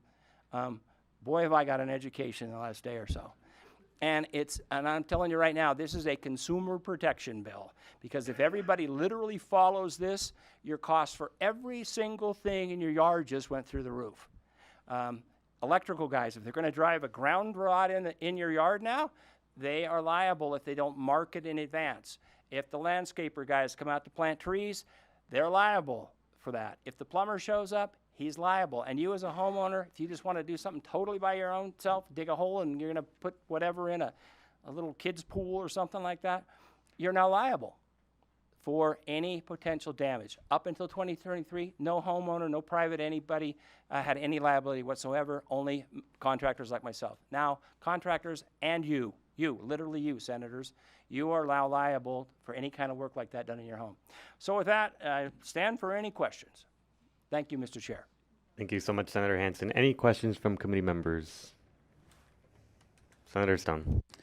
I'm not sure it's a question. I just want to say, Mr. Chairman, this is probably the most interesting HHS subject matter that I have ever entertained in all the years I've been serving. But I appreciate the hat, and I appreciate the presentation, and I appreciate the knowledge that we have this little inconsistency in the law, if you want to call it that. But how do you think your bill is going to impact the safety protocols for excavation for subsurface installations? We're going to hear from some opposition. I think you're you're expecting it. Oh yeah, no, they've come and talked to me. Look, this is not. There's no hostility. I mean, this is like, I understand completely where they're coming from. What I think is if you went back to the if we eliminated this bill completely, like frankly, if the chair was really into this one, I would recommend that we go back to pre-2023, okay, to where only contractors using mechanical equipment. And the only reason we can't is because these guys are being blackmailed by the federal government and they're going to lose $1 million. So that's why you guys are probably not going to support my bill. I really believed it was that simple, though. We're just going to change the depth a little bit. Why did we change that? But in the meantime, every consumer in Nevada, for anybody that comes to your property and going to follow this law, your bill's going to go up substantially. So just considering there are hundreds of thousands of people that use all these services, while I'm glad these guys will save a little money because now there should be a higher level of safety because they're going to mark every damn thing you can possibly do, the amount of money that the average person in Nevada is going to be forced to pay to help these guys out is going to go up. And they're going to have to follow all those rules and regulations, and the costs are always passed to the consumer. Any normal person wants a plumber to get in and out as quick as possible. Landscapers, electricians, whatever. Every minute that they're there, that clock's going ding, ding, ding, and you're paying for it. And while I'm glad these guys don't want to pick up the bill anymore for some damage, it really sucks that every single person in the state now has a liability that didn't exist prior to 2023. Any other questions? I don't dare. That kind of hurts, Angie. Senator Hansen, you're always welcome to come back to Senate HHS. You know, we always joke that a lot of our issues go to commerce and labor, and I think today's a testament to that. So let's go ahead and open it up for anyone in. Thank you. Let's go ahead and open it up for anyone in support testimony. Again, 2020 will be the rule. So anyone in support of this bill, please come forward.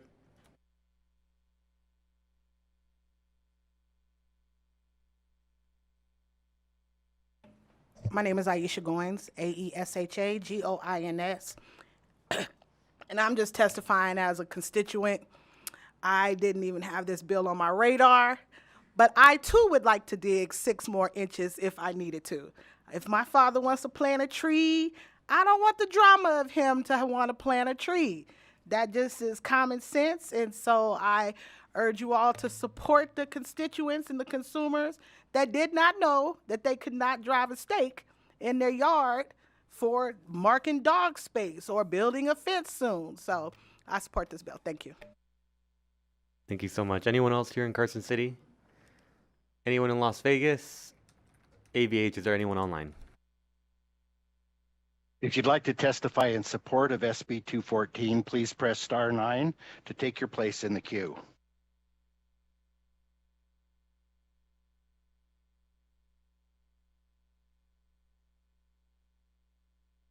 Thank you, Chair. There are no callers at this time. Thank you so much. If you would like to testify in opposition to this bill, we ask for folks to please come forward.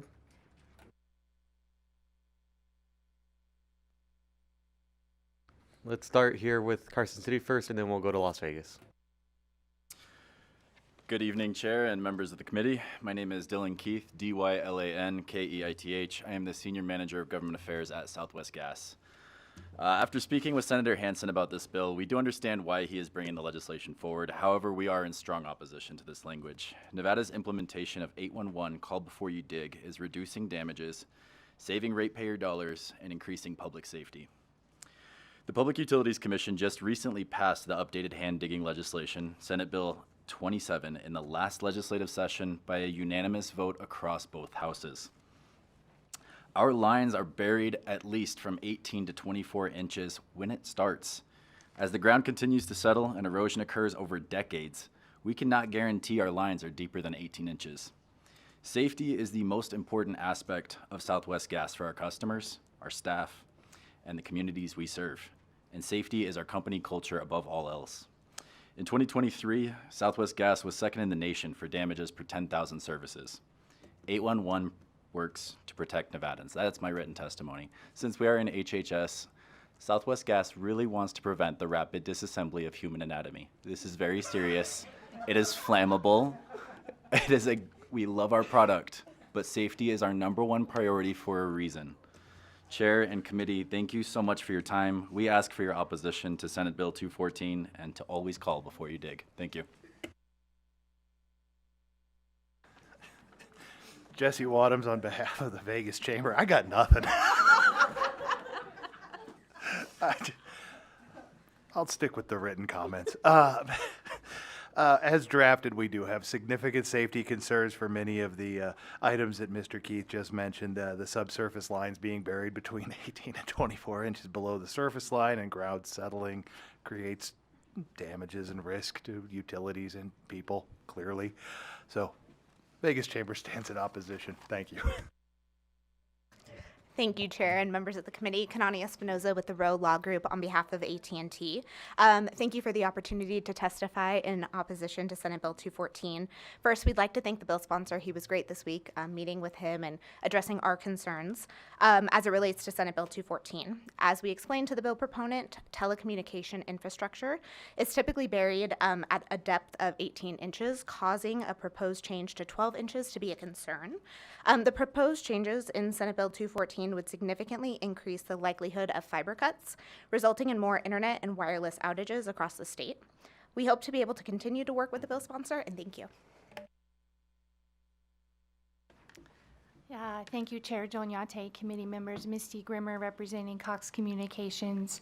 I will just say ditto to all of the previous statements that were made. It's the same situation for us in our facilities. They're all in the same trenches. And I am one of those people who dug a hole in my yard and I put a pick through my water main. So Let's take a quick pause and go to Las Vegas, please.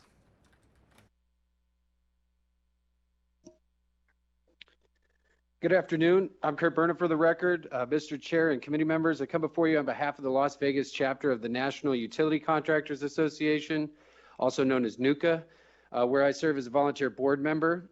NUCA requests further discussions related to Senate Bill 214 with the affected stakeholders, as well as to oppose the bill as written. As Senator Hansen was saying, from 91 to 2023, the definition of excavation in Chapter 455 of the Nevada Revised Statutes essentially limited excavation to the movement or removal of earth by use of mechanical equipment. Last legislative session, the definition was amended to include in the definition both mechanical and non-mechanical methods for contractors, contractors being defined by NRS 624020. In essence, it requires contractors to follow safe digging practices, whether they're using a shovel, digging with a stake, or driving a stake into the ground, or using a 40-ton excavator.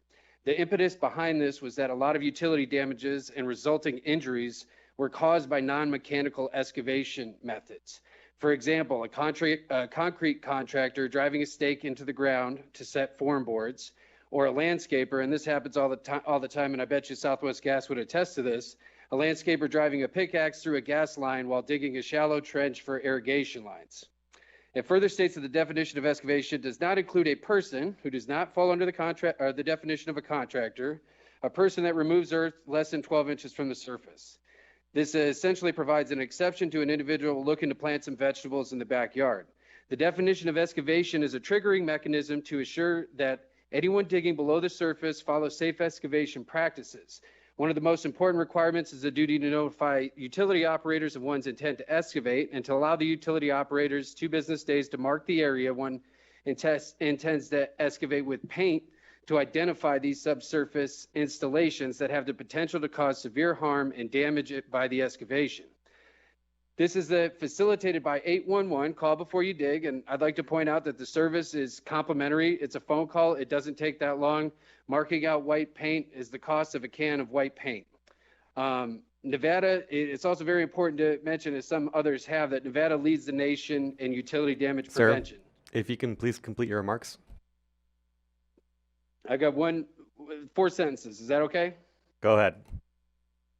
All right, NUCA is unaware of any reason nor can it imagine one for increasing the depth of excavation for non-contracted person from 12 inches to 18 inches and essentially eliminating the need to follow safe excavation practices within this space. Nonetheless, NUCA is more than willing to discuss any reason supporting the change.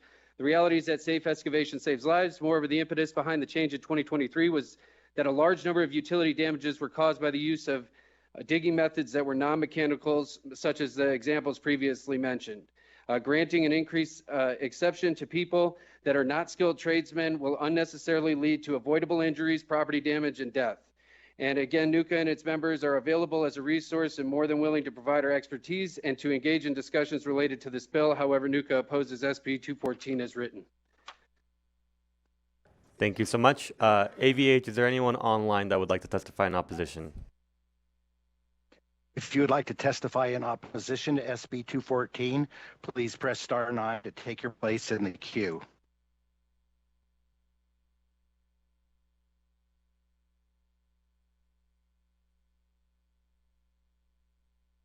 Chair, there are callers wishing to testify in opposition.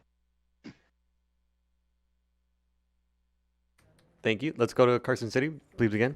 Thank you, Chair and members of the committee. For the record, my name is Paige Barnes with the Verado Company. Here today on behalf of Illumin, we are in opposition to SB 214 and just echo the comments of our colleagues with those public safety concerns. Thank you. Chair Donate, Committee, Shelley Capurro representing Charter Communications Spectrum, and we just want to say ditto on the safety concerns of the bill. Thank you. Good evening, Brian Reeder representing Verizon. Depending on the location, we bury infrastructure at 18 or 36 inches, so this could put our network at risk, so also opposed. Thank you. Thank you so much. Anyone else in opposition? Moving on to neutral testimony, is there anyone that would like to testify in neutral? Please come forward.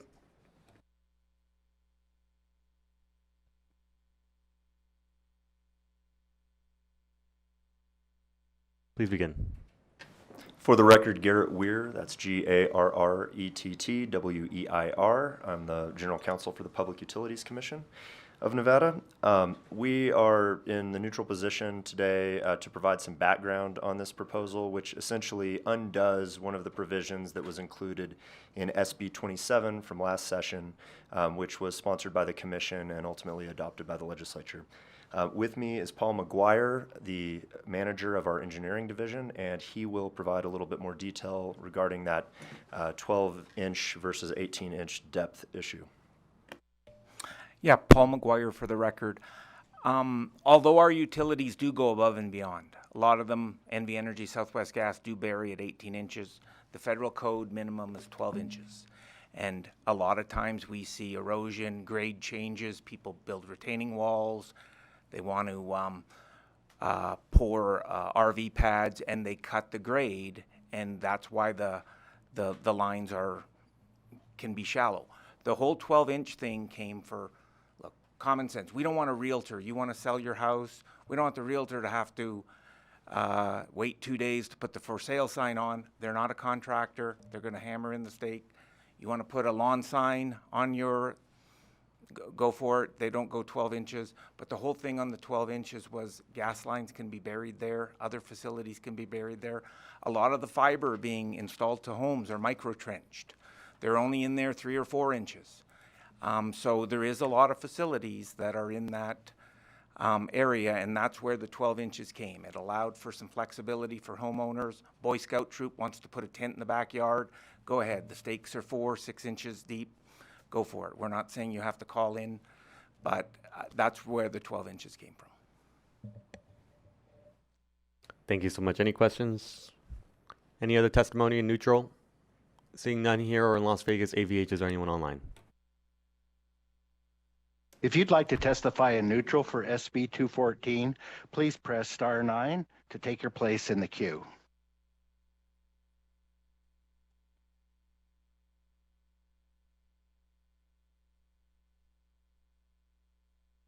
Chair, the public line is open and working. There are no callers wishing to testify in neutral at this time. Thank you so much. Senator Hansen, do you have closing remarks? Make it quick. We got one more bill. Real quick, the idea of people getting blown up, just, you know, there's never been a single, remember with the old law that existed prior to 2023, I wore a hard hat because I'm worried about my own safety. I could be the one that supposedly got blown up. Guess how many people were blown up in Nevada in the last century under the old law? No one, not one single person was killed by a gas line blowing up in their yard or something. So that's a ridiculous thing. It's not just the cost of the paint, it's the hours that are coming, like going to your house and then coming back 2 days later. You're getting charged for 2 trips to do one thing, and that's it. So anyway, I got public safety. They didn't mention $1 million on the federal side, which is a little disingenuous because that's, I think, one of the main motives. But I do think we should make sure, we got to look at this a little bit from the average homeowner as a consumer. So I'm glad these guys are going to save money and they have less problems by forcing everybody in the entire state who wants to dig with a shovel to call 811. But I don't think that we as legislators should be getting down to that micro level of hyper management of everybody on their own property. Thank you, Mr. Chair. Thank you for the hearing. Thanks, everybody. Thank you so much. I'm going to go ahead and close the hearing on this bill and then move on to our last bill on the agenda, which is Senate Bill 183.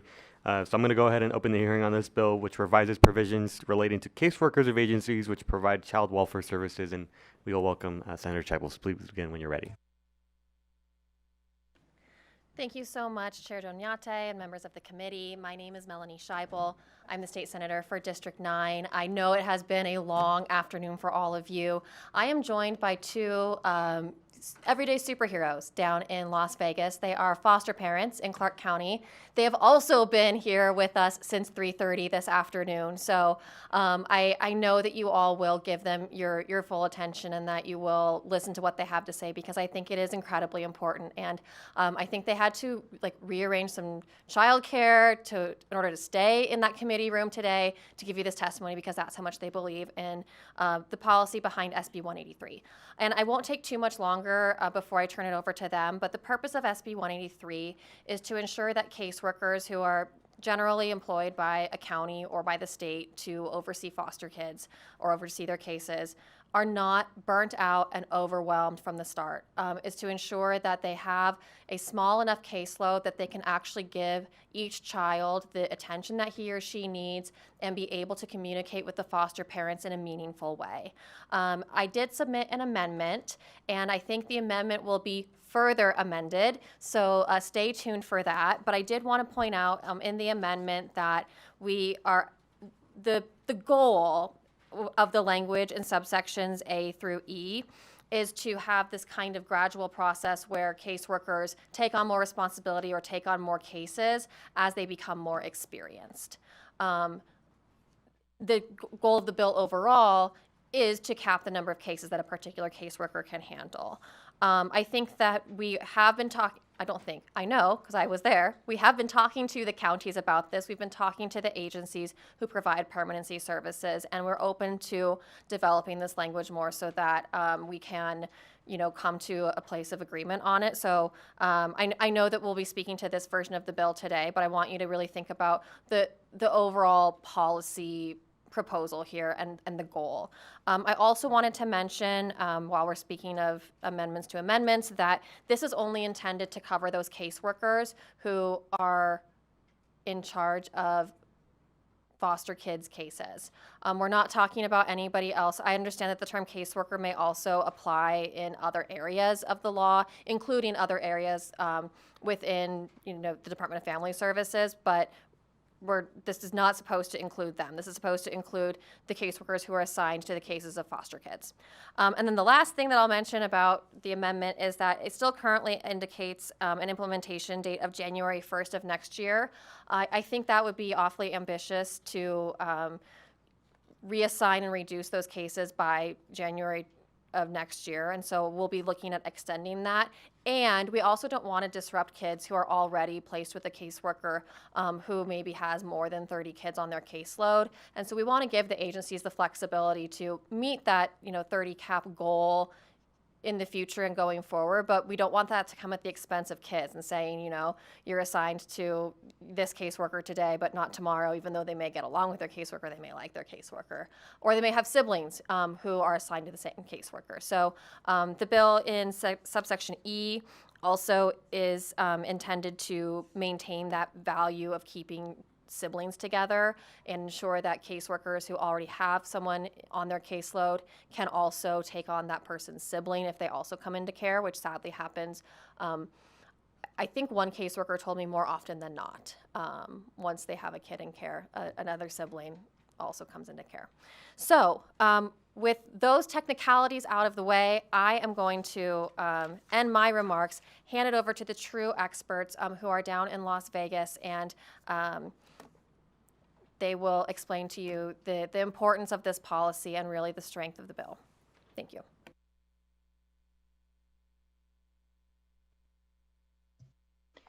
Good afternoon. For the record, my name is Rhonda Martinez, RHONDA MARTINES, chairpersons and members of the committee. I have been a foster parent for over 2 years. I'm also a previous Clark County Family Services caseworker for 6.5 years. I also hold a master's in family and human development. And as a result, I've had the opportunity to observe firsthand the challenges around child welfare. I'm here to express my strong support for Senate Bill 183 and its potential to improve outcomes for children in foster care, our family, and other foster families. As a Clark County worker, I've held the positions of a caseworker in permanency as well as the kinship placement. I've had the opportunity to be a part of true successes of reunification and have also seen the unfortunate side of casework where reunification is unsuccessful.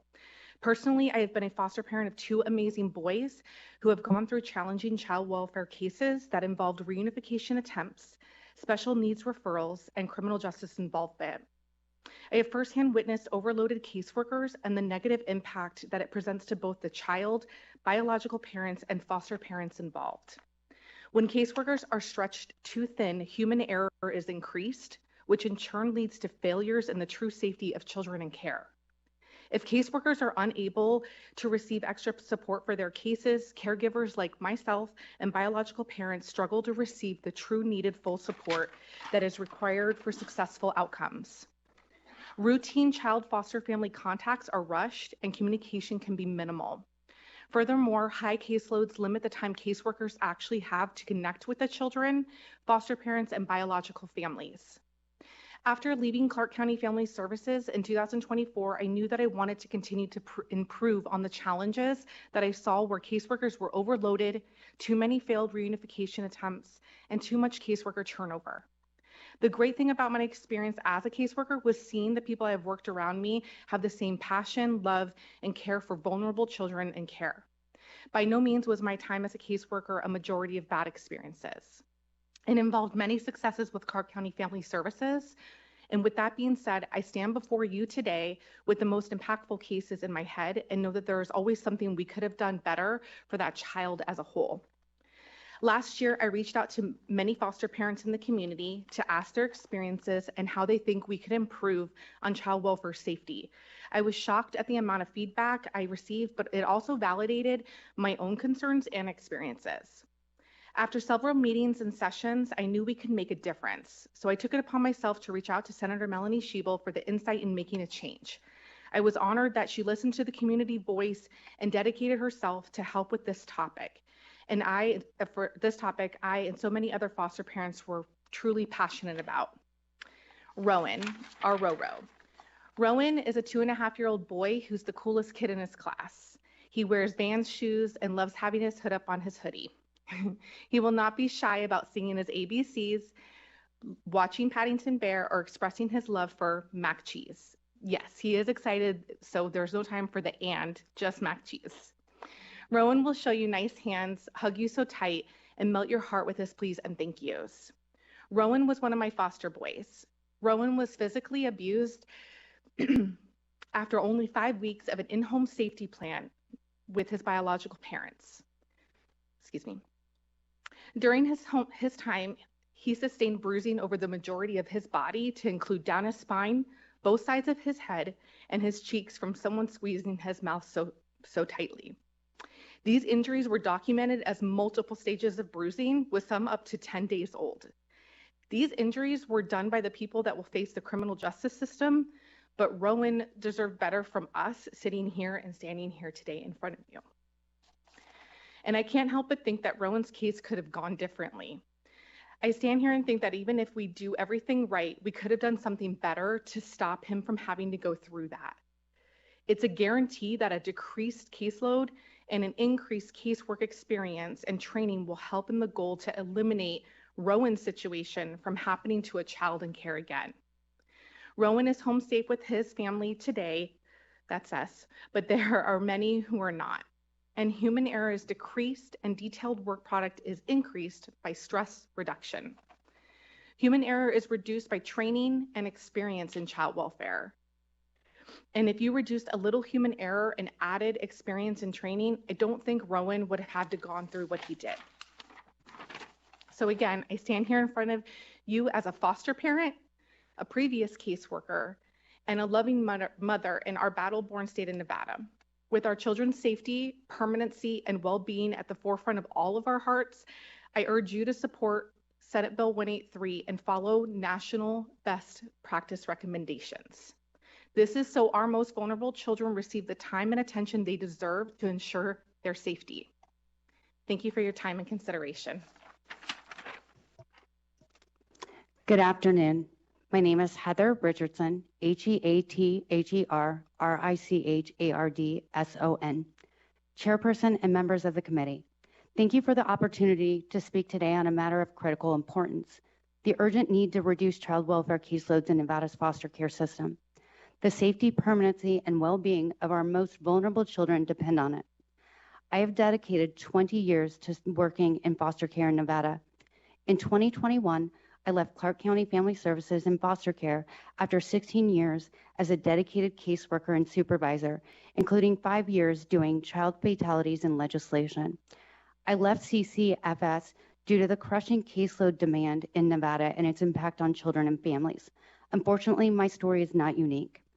The crisis in child welfare caseloads. Nevada's child welfare system is overwhelmed. Caseworkers are burdened with unmanageable caseloads far exceeding national averages and recommendations. The Child Welfare League of America recommends no more than 12 to 15 children per worker for ongoing services, yet Nevada's caseworkers routinely handle double or even triple that number.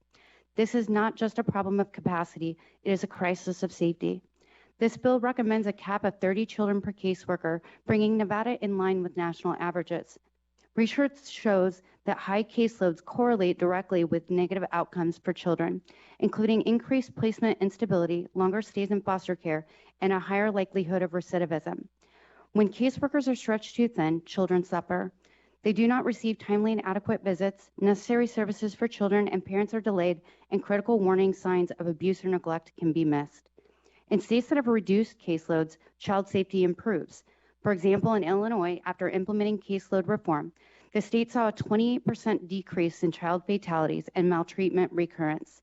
This is a life and death issue, and Nevada cannot afford to wait. Reducing caseloads saves money. Beyond the moral imperative, reducing caseloads is also a fiscally responsible decision. High caseloads lead to high turnover, which is one of the costliest inefficiencies in child welfare. The national average annual turnover rate for caseworkers is 30 to 40%. Nevada is losing millions of dollars each year due to turnover. The cost for replacing a single caseworker, including recruitment, training, and lost productivity, can be as high as $70,000 to $200,000 per worker. Turnover leads to case delays, more children languishing in foster care, and higher rates of reentry, all of which cost the state millions of dollars annually. A stable, well-supported workforce reduces these costs. When workers stay, children move quickly towards permanency, whether through reunification or adoption, which ultimately reduces the financial burden on the state. For example, Missouri saw a 50% reduction in turnover after lowering caseloads, leading to millions of dollars in savings and improved child outcomes. Nevada can and must follow suit. Foster parents also leave the system due to caseload sizes. The costs of losing quality foster parents can be substantial to a state. It costs $6,000 to recruit and train a new foster parent for each one that leaves, in addition to the expenses of congregate care for a child to be placed at a facility like Child Haven. Clark County indicates in another bill before this committee that the cost of congregate care exceeds the cost of placing a child in a private foster home. Children who are placed with better matched foster families due to proper caseworker attention experience fewer placement disruptions. Iowa experienced a 50% reduction in placement disruptions when caseloads were capped at recommended levels. Fewer placement moves results in better emotional and behavioral stability, making permanent reunification or adoption more successful. Lower caseloads allow caseworkers to connect families to therapy, parenting classes, and substance abuse treatment faster, preventing crises that lead reentry. For each child in foster care, it costs taxpayers between $25,000 to $50,000 annually. Studies show that reducing time and care by just 1 month per child could save states millions of dollars annually.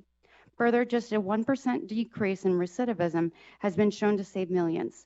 States like Illinois and Alabama saw recidivism rates drop by 15 to 20% when they invested in lower caseloads.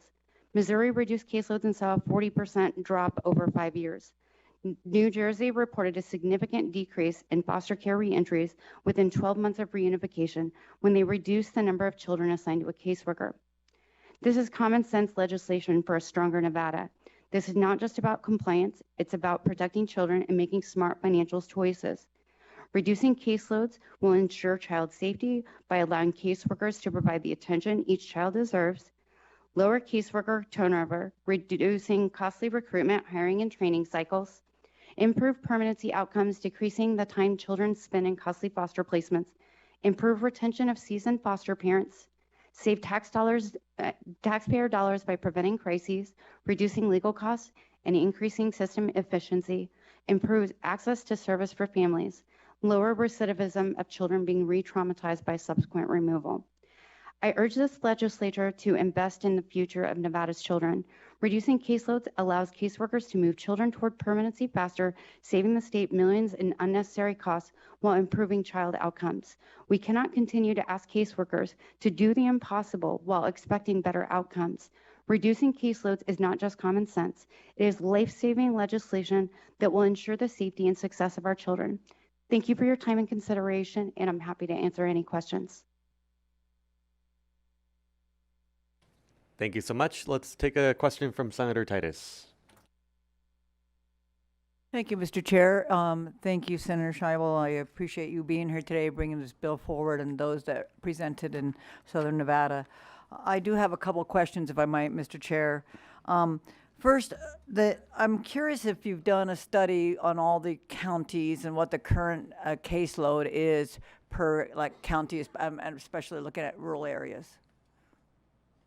So we did meet with the director from DCFS at the state level, or DFS at the state level, and it sounds like, so the 15 counties that are not Washoe and Clark are all served by the same office, and that office is already meeting these caseload requirements. Thank you for that, because that's what I thought, just based on what I know. So the really counties that are going to be affected by this are Washoe and Clark.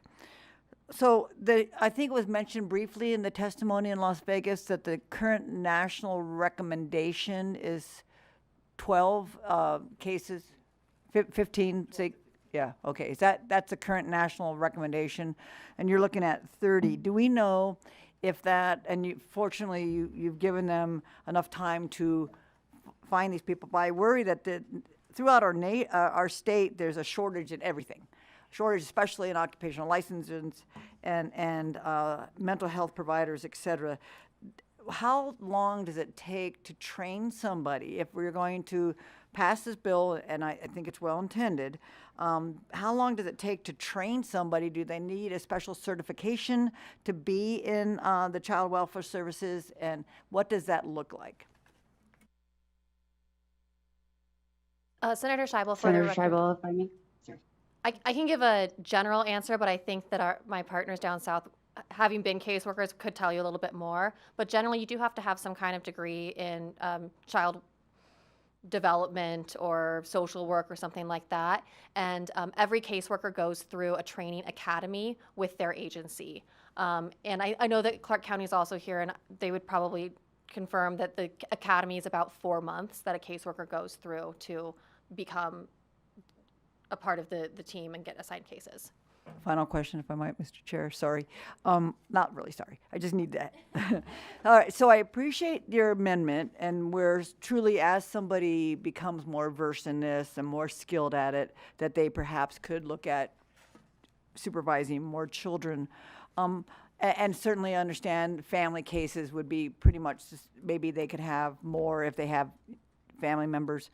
But what about actually the difficulty of the cases? I mean, some cases are much more dramatic than other cases. And I'm just wondering if that's taken into consideration also by, again, this, numbers that aren't necessarily arbitrary, but the cases can be so different, so dramatic on what's happening to that child. And I'm wondering if that's taken into consideration at all, the type of cases that are assigned. Melanie Scheibel, for the record, great question. And I think that is one of the reasons that we're looking at amending the bill, is that it doesn't take that into consideration. My understanding is that some of the agencies do have their own process for essentially weighting cases that are more complex, that are more difficult, if you will, and they have an internal process to ensure that they are distributing those cases appropriately. And we wouldn't want to undo those efforts with these efforts. So your point is well taken, and I'm also very open to additional amendments, additional language, if there was a way to put that into statute. I think that it's an excellent point. So on that same line then, so have you reached out to the, say Washoe County, to maybe get that information? Because I think that would be important to include in this as we move forward. Thank you. Thank you, Mr. Chair. Any other questions? Let's go ahead and open it up to testimony. So if you are here in support of this bill, we ask for folks. Oh, Senator Scheibel, were you going to say something? I'm not sure if Ms. Richardson or Ms. Martinez wanted to respond to any of those questions as well. Heather Richardson for the, that's okay. Heather Richardson for the record. And just to briefly respond to your question, so each academy is approximately 6 to 8 weeks for a new hire employee that goes through Clark County Family Services. As a former supervisor myself, I can tell you that the difficulty of cases is definitely taken into consideration in trying to distribute those. But while I appreciate that concern, there's really no way to objectively quantify that. But that's where we hope to aim to start somewhere with this bill, that the national recommendations by Child Welfare League of America is saying 12 to 15 children, but we're understanding that some caseworkers are north of 30 right now. They're pushing 40, 41.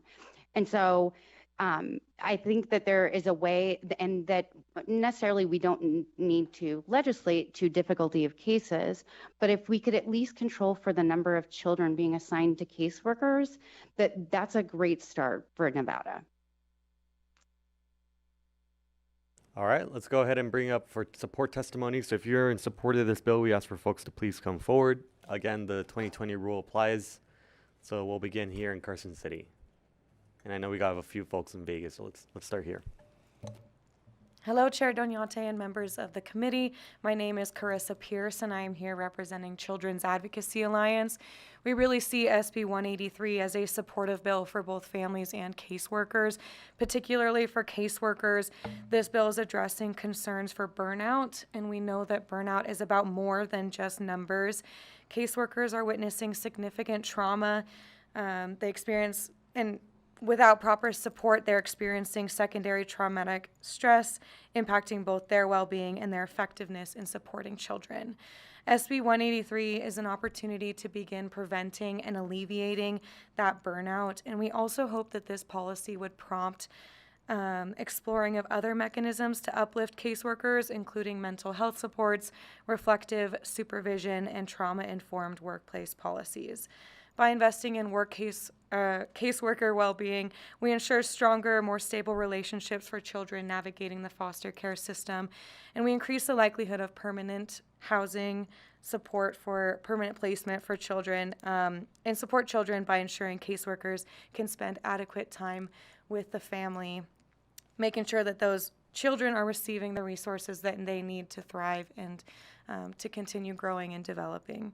So thank you for your continued efforts to build comprehensive solutions that strengthen our child welfare network. And thank you for the opportunity to provide comment. Chair Doñate, members of the committee, for the record, Carlos Hernandez representing the Nevada State AFL-CIO. We are in full support of the bill. Thank you.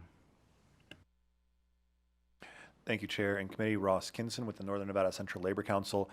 For all of the reasons that were mentioned from the Child Advocacy group, this is, from a worker's perspective, a way to keep our workers continuing to work and not burn out and not go and try and find other fields to be in. So we are in full support, at least from the north, as far as our workers are concerned. Thank you. Thank you so much. Let's go down south in Las Vegas.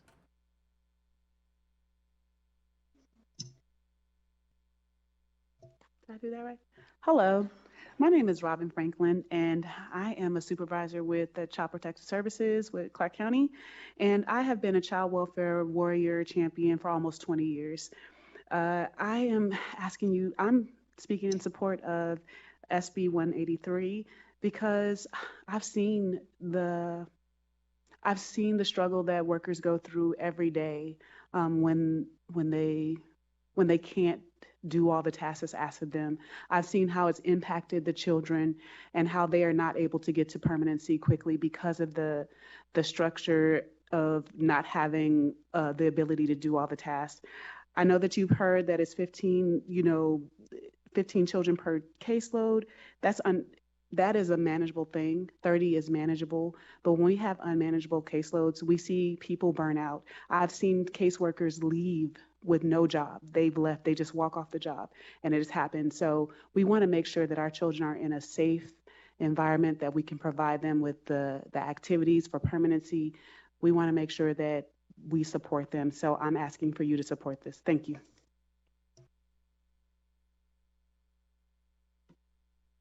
Hello, my name is Shalonda Adams. I am a permanency supervisor with Clark County Family Services, and I stand in support of SB 183 because of the burnout that I've witnessed and experienced myself. I've been in child welfare now for 11 years, and I just wanted to state that society looks at parents with large families with a judgmental side eye, like, why does she have so many children? How does she manage her home and take care of housing, food, medical, dental, vision, educational, special needs, emotional, social, physical well-being needs of her children? And this family that society deems as large consists of 5 to 6, maybe even up to 12 children. But when these children come into the care and under the supervision of case managers in the Clark County Family Services System, that lone case manager then becomes responsible for all of the responsibilities that I just outlined of the parent, and additionally are responsible for meeting the children every single month, meeting with foster parents, meeting with each and every parent every month, developing case plans for the parents, safety and well-being needs of each child, submitting referrals for therapy, any special needs referrals, attending IEP meetings, autistic assessments, out-of-state travel monthly in person for each child placed out of state, acute hospitalizations, DJJS hearings, runaways, responding to CAP attorneys, mom's attorneys, dad's attorneys, and I say dads as plural, submitting referrals for service providers on each parent's behalf, drug testing, alcohol testing, responsible for writing a court report in a timely manner, reporting on all the efforts of everyone's behalf in your court report, but only allowed to speak on behalf of you as the individual in the courtroom. As each party salivates over that report that you're writing, and only just to rip it up and tear it apart for your lack of not doing whatever they thought you should have been doing. Are you tired of listening? Well, case managers are tired of doing, because this does not even begin to scratch the surface of the administrative tasks that go along with each of those actions that I've just outlined. The results do not equal best case management, which each caseworker that I know comes into this field to do. There's the Ma'am, result equal. If you can please wrap up your comments, please. Yes. The results equal stressed, burnt out, declining health, minimal self-care. And that is why I am in support of SB 183.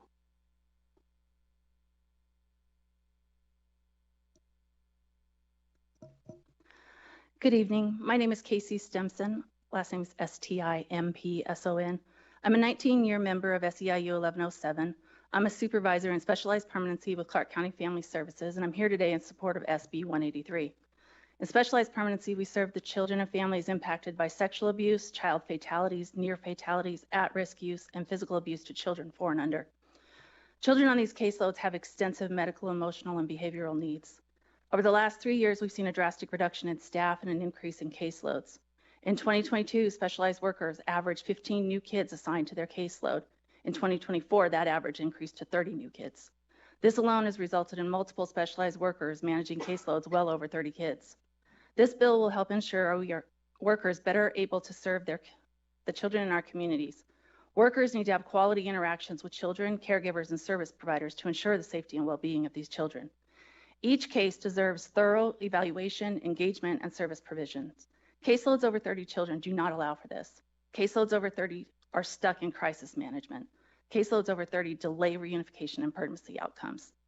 Managing large caseloads is overly taxing on workers, resulting in increased time, illness, exhaustion, and a lack of time for themselves and their families. The specialized team is made up of some of the most hardworking and dedicated people I've had the pleasure of working with, and SB 183 will help them do this difficult work even more effectively.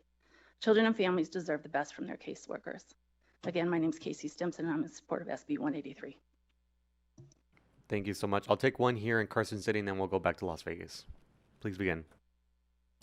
Thank you. My name is Andrew Rivas, R-I-V-A-S. I'm a political organizer with Teamsters 533. I know everybody's been here for a while, so I will just say I would echo the comments that all of my colleagues and everybody else have already said here. Thank you. Thank you so much. Let's go back to Las Vegas, please.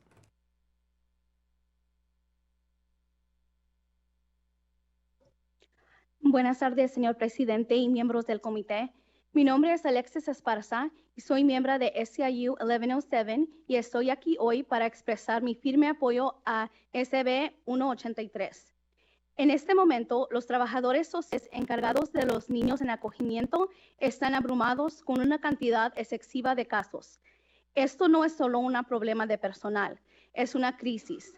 Esos trabajadores eligieron esta profesión porque se preocupan profundamente por los niños, pero la carga de trabajo incontrolable está provocando agotamiento extremo, alta rotación de personal y, lo más preocupante, niños que quedan desatendidos.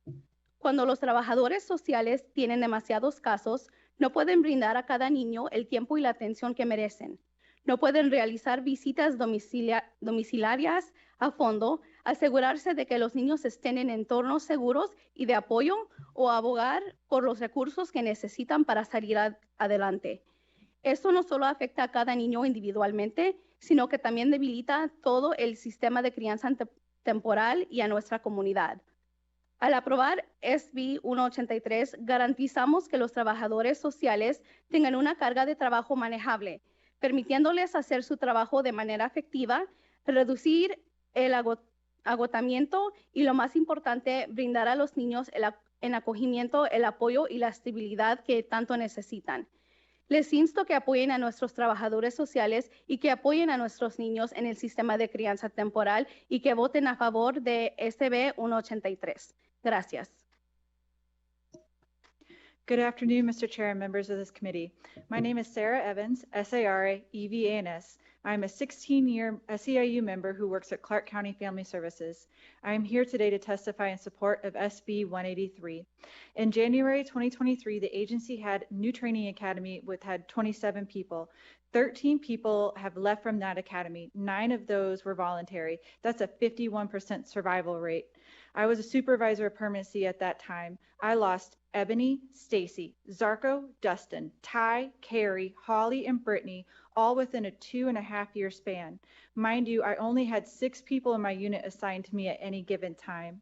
A great quote from a former foster youth was, "My worker was always late, disheveled, and really quite strange, but he loved me, and that made all the difference." These workers that I lost truly loved their kids, and their kids left them. When workers leave, it creates one more traumatic event for a child that already had to endure challenges most of us couldn't even comprehend. These children will grow up not having the ability to form attachments or thinking they don't have a place in this world. We can do better for our children, and by making sure that children come first, we all create a better future. The agency has the capability to ensure there are reasonable caseload sizes. What they don't want is accountability. Caseloads can be equally distributed fairly amongst our zones. We need a law in place to hold leadership accountable to reach these staffing ratios. I leave you with this data. A child with a single caseworker achieves permanency at a 74% rate, whereas if you have a child that had 2 caseworkers, permanency achievement falls to 17%. Thank you for your time.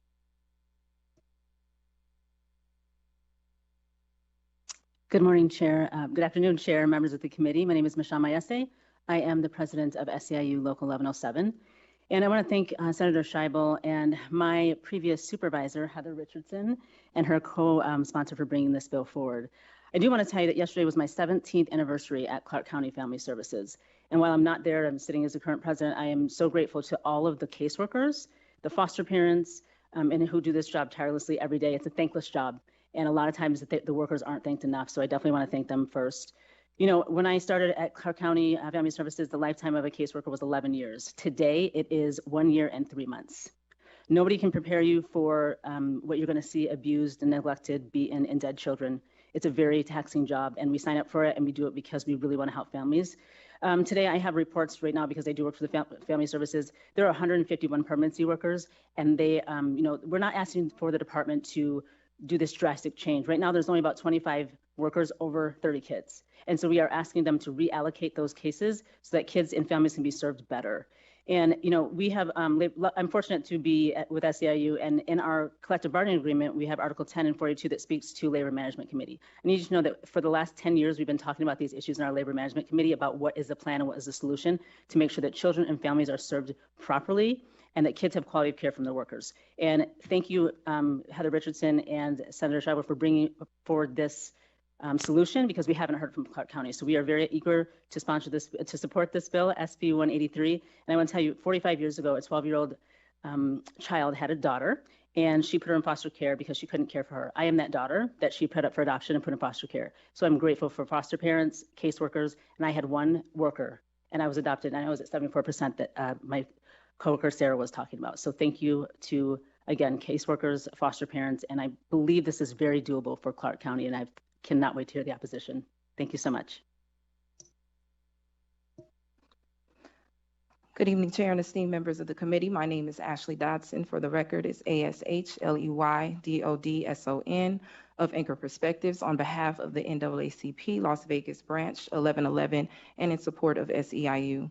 We are here to express our strong support for SB 183, a necessary step toward ensuring the well-being and protection of children in the child welfare system. The child welfare system is a cornerstone of public service, yet it is one that has been overburdened and under-resourced for far too long. The dedicated caseworkers who serve our most vulnerable children face unsustainable caseloads leading to burnout, high turnover, and diminished quality of care. The current system not only places an undue burden on these professionals, but also jeopardizes the safety, stability, and long-term success of the children in their care. We are in support of this bill as it will reduce caseloads, meaning better outcomes for children. Research consistently shows that lower caseloads lead to better permanency, outcomes, fewer placements, and improved well-being for children in foster care. Overburdened caseworkers struggle to provide the individualized attention and services that children need to heal from trauma and transition to stable to permanent homes. High turnover harms the system and the children. Nevada, like many states, experiences high turnover rates among child welfare professionals, largely due to stress and unmanageable caseloads. When caseworkers leave, children lose trusted advocates, and agencies must expand resources, recruiting and training replacements, further straining the system. Equity and fairness for Black and brown children in foster care is a must. Studies indicate that Black children are disproportionately represented in the foster care system and experience longer stays before achieving permanency. Ensuring that caseworkers have manageable caseloads will allow them to devote more time to each child, addressing racial disparities in service delivery and case outcomes. The NAACP Las Vegas urges this committee to support SB 183. We recognize that implementing this bill may require additional resources, but the cost of inaction far outweighs the cost of investment. A well-supported, well-resourced child welfare workforce saves lives, strengthens families, and builds a healthier, more just Nevada. Thank you. Thank you. I'll take one more in Las Vegas, and that will conclude the testimony.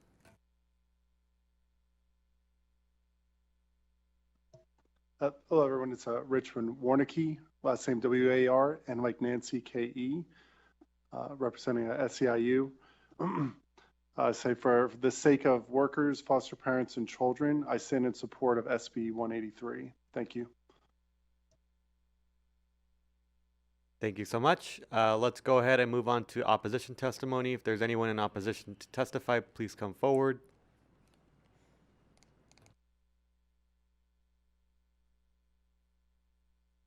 Please begin.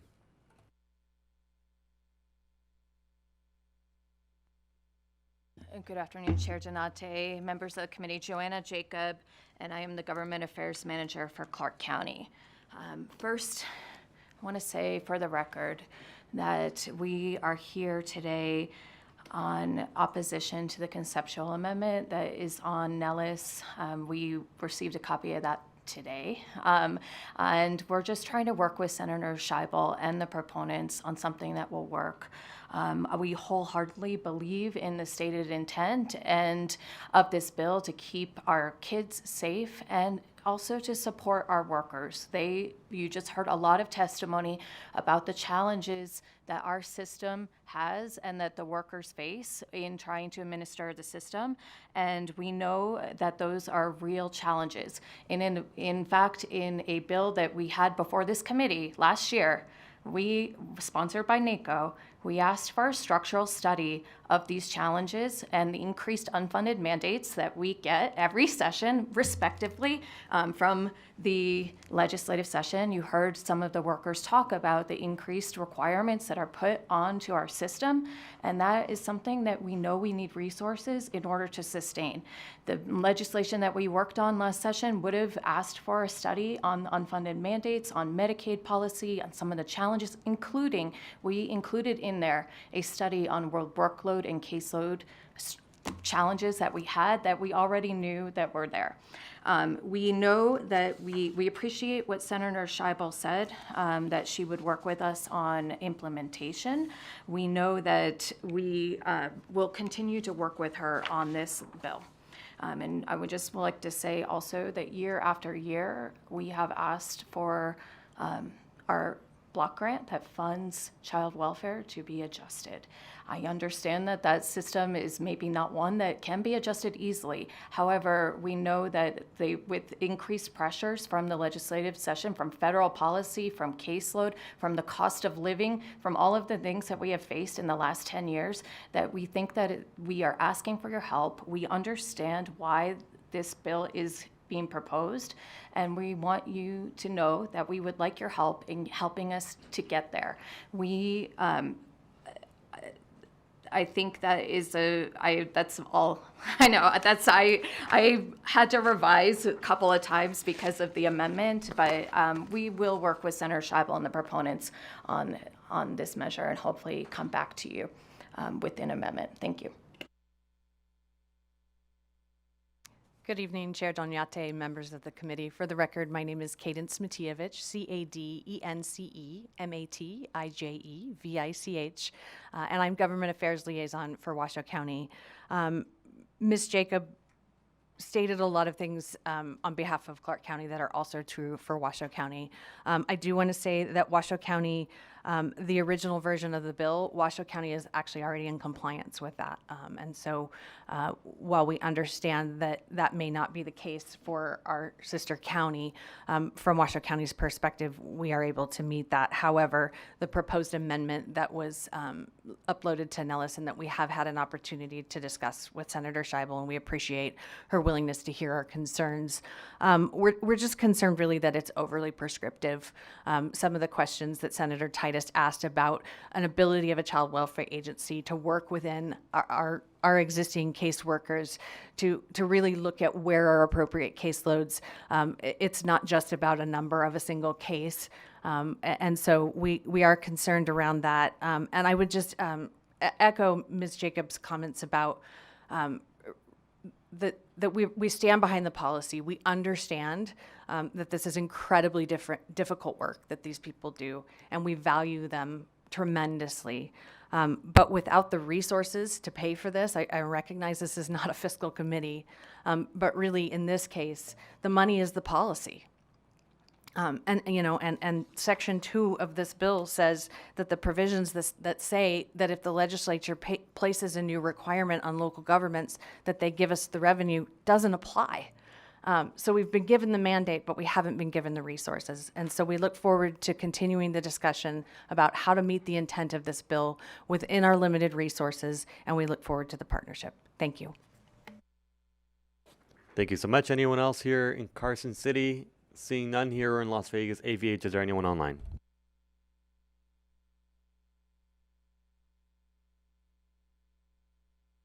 If you'd like to testify in opposition to SB 183, please press *9 to raise your hand in your Zoom window to take your place in the queue.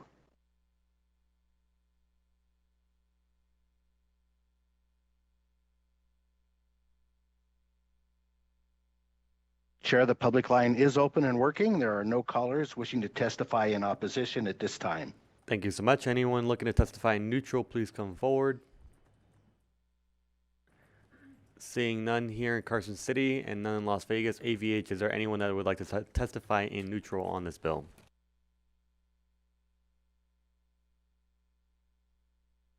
If you'd like to testify in neutral for SB 183, please press *9 to take your place in the queue.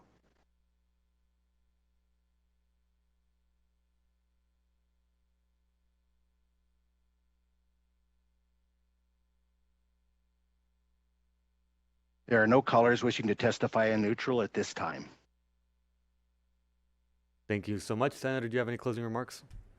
All right. That concludes. I'm going to go ahead and close the bill hearing for this agenda item, and we are now going to go towards the last agenda item, which is public comment.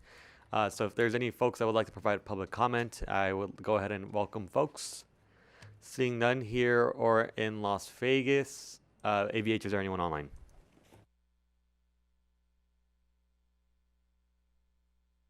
If you'd like to provide public comment, please press *9 to take your place in the queue.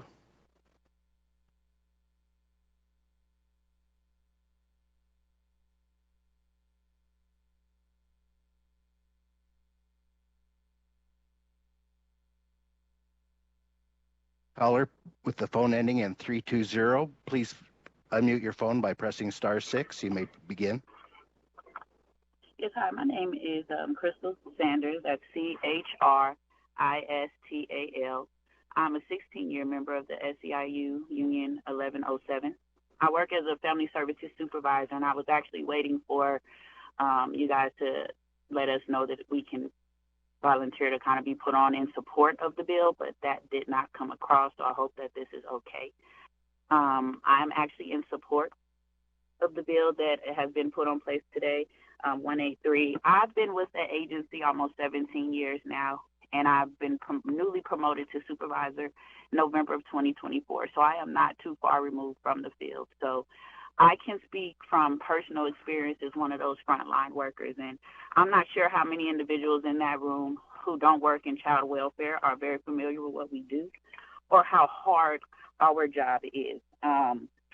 Just over the last 2 weeks, I lost my senior worker because she was overwhelmed and did not feel supported.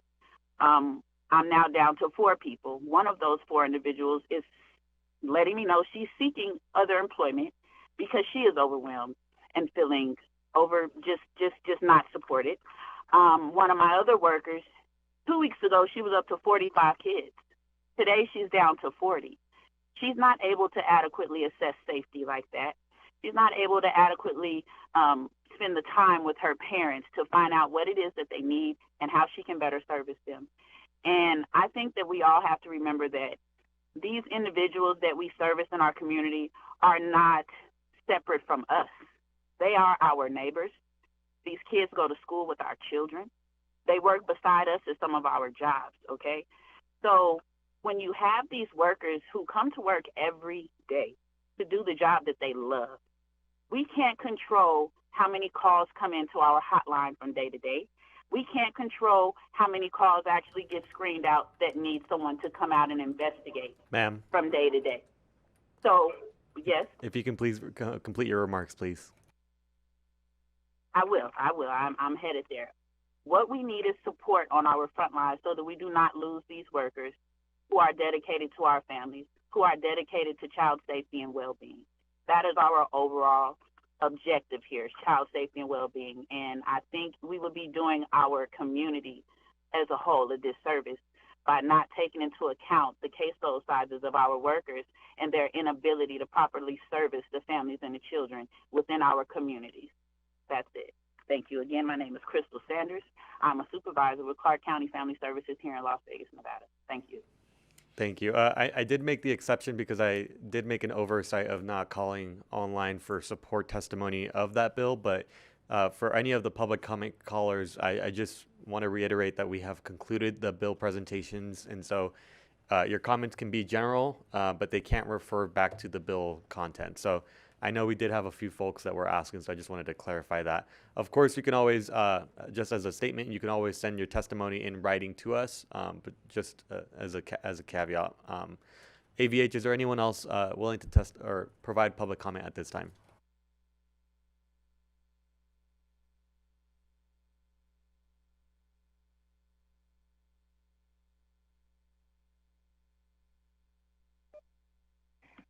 This is Chelsea Schuster, and I had also wanted to speak in support of the bill, but I was under the assumption that that was the public testimony. So I heard you that you're closing it. So Thank you. And if you could submit your testimony in writing, we would greatly appreciate it. AVH, is there anyone else?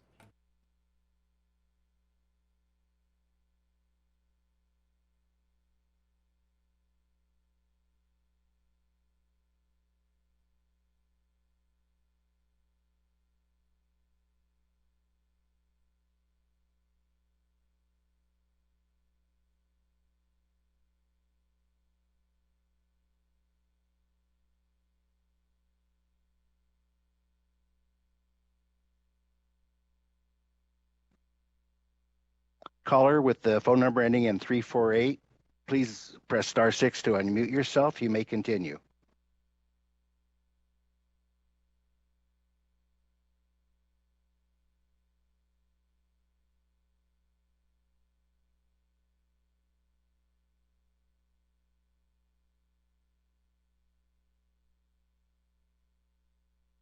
Caller with the phone number ending in 348, please press *6. You may continue.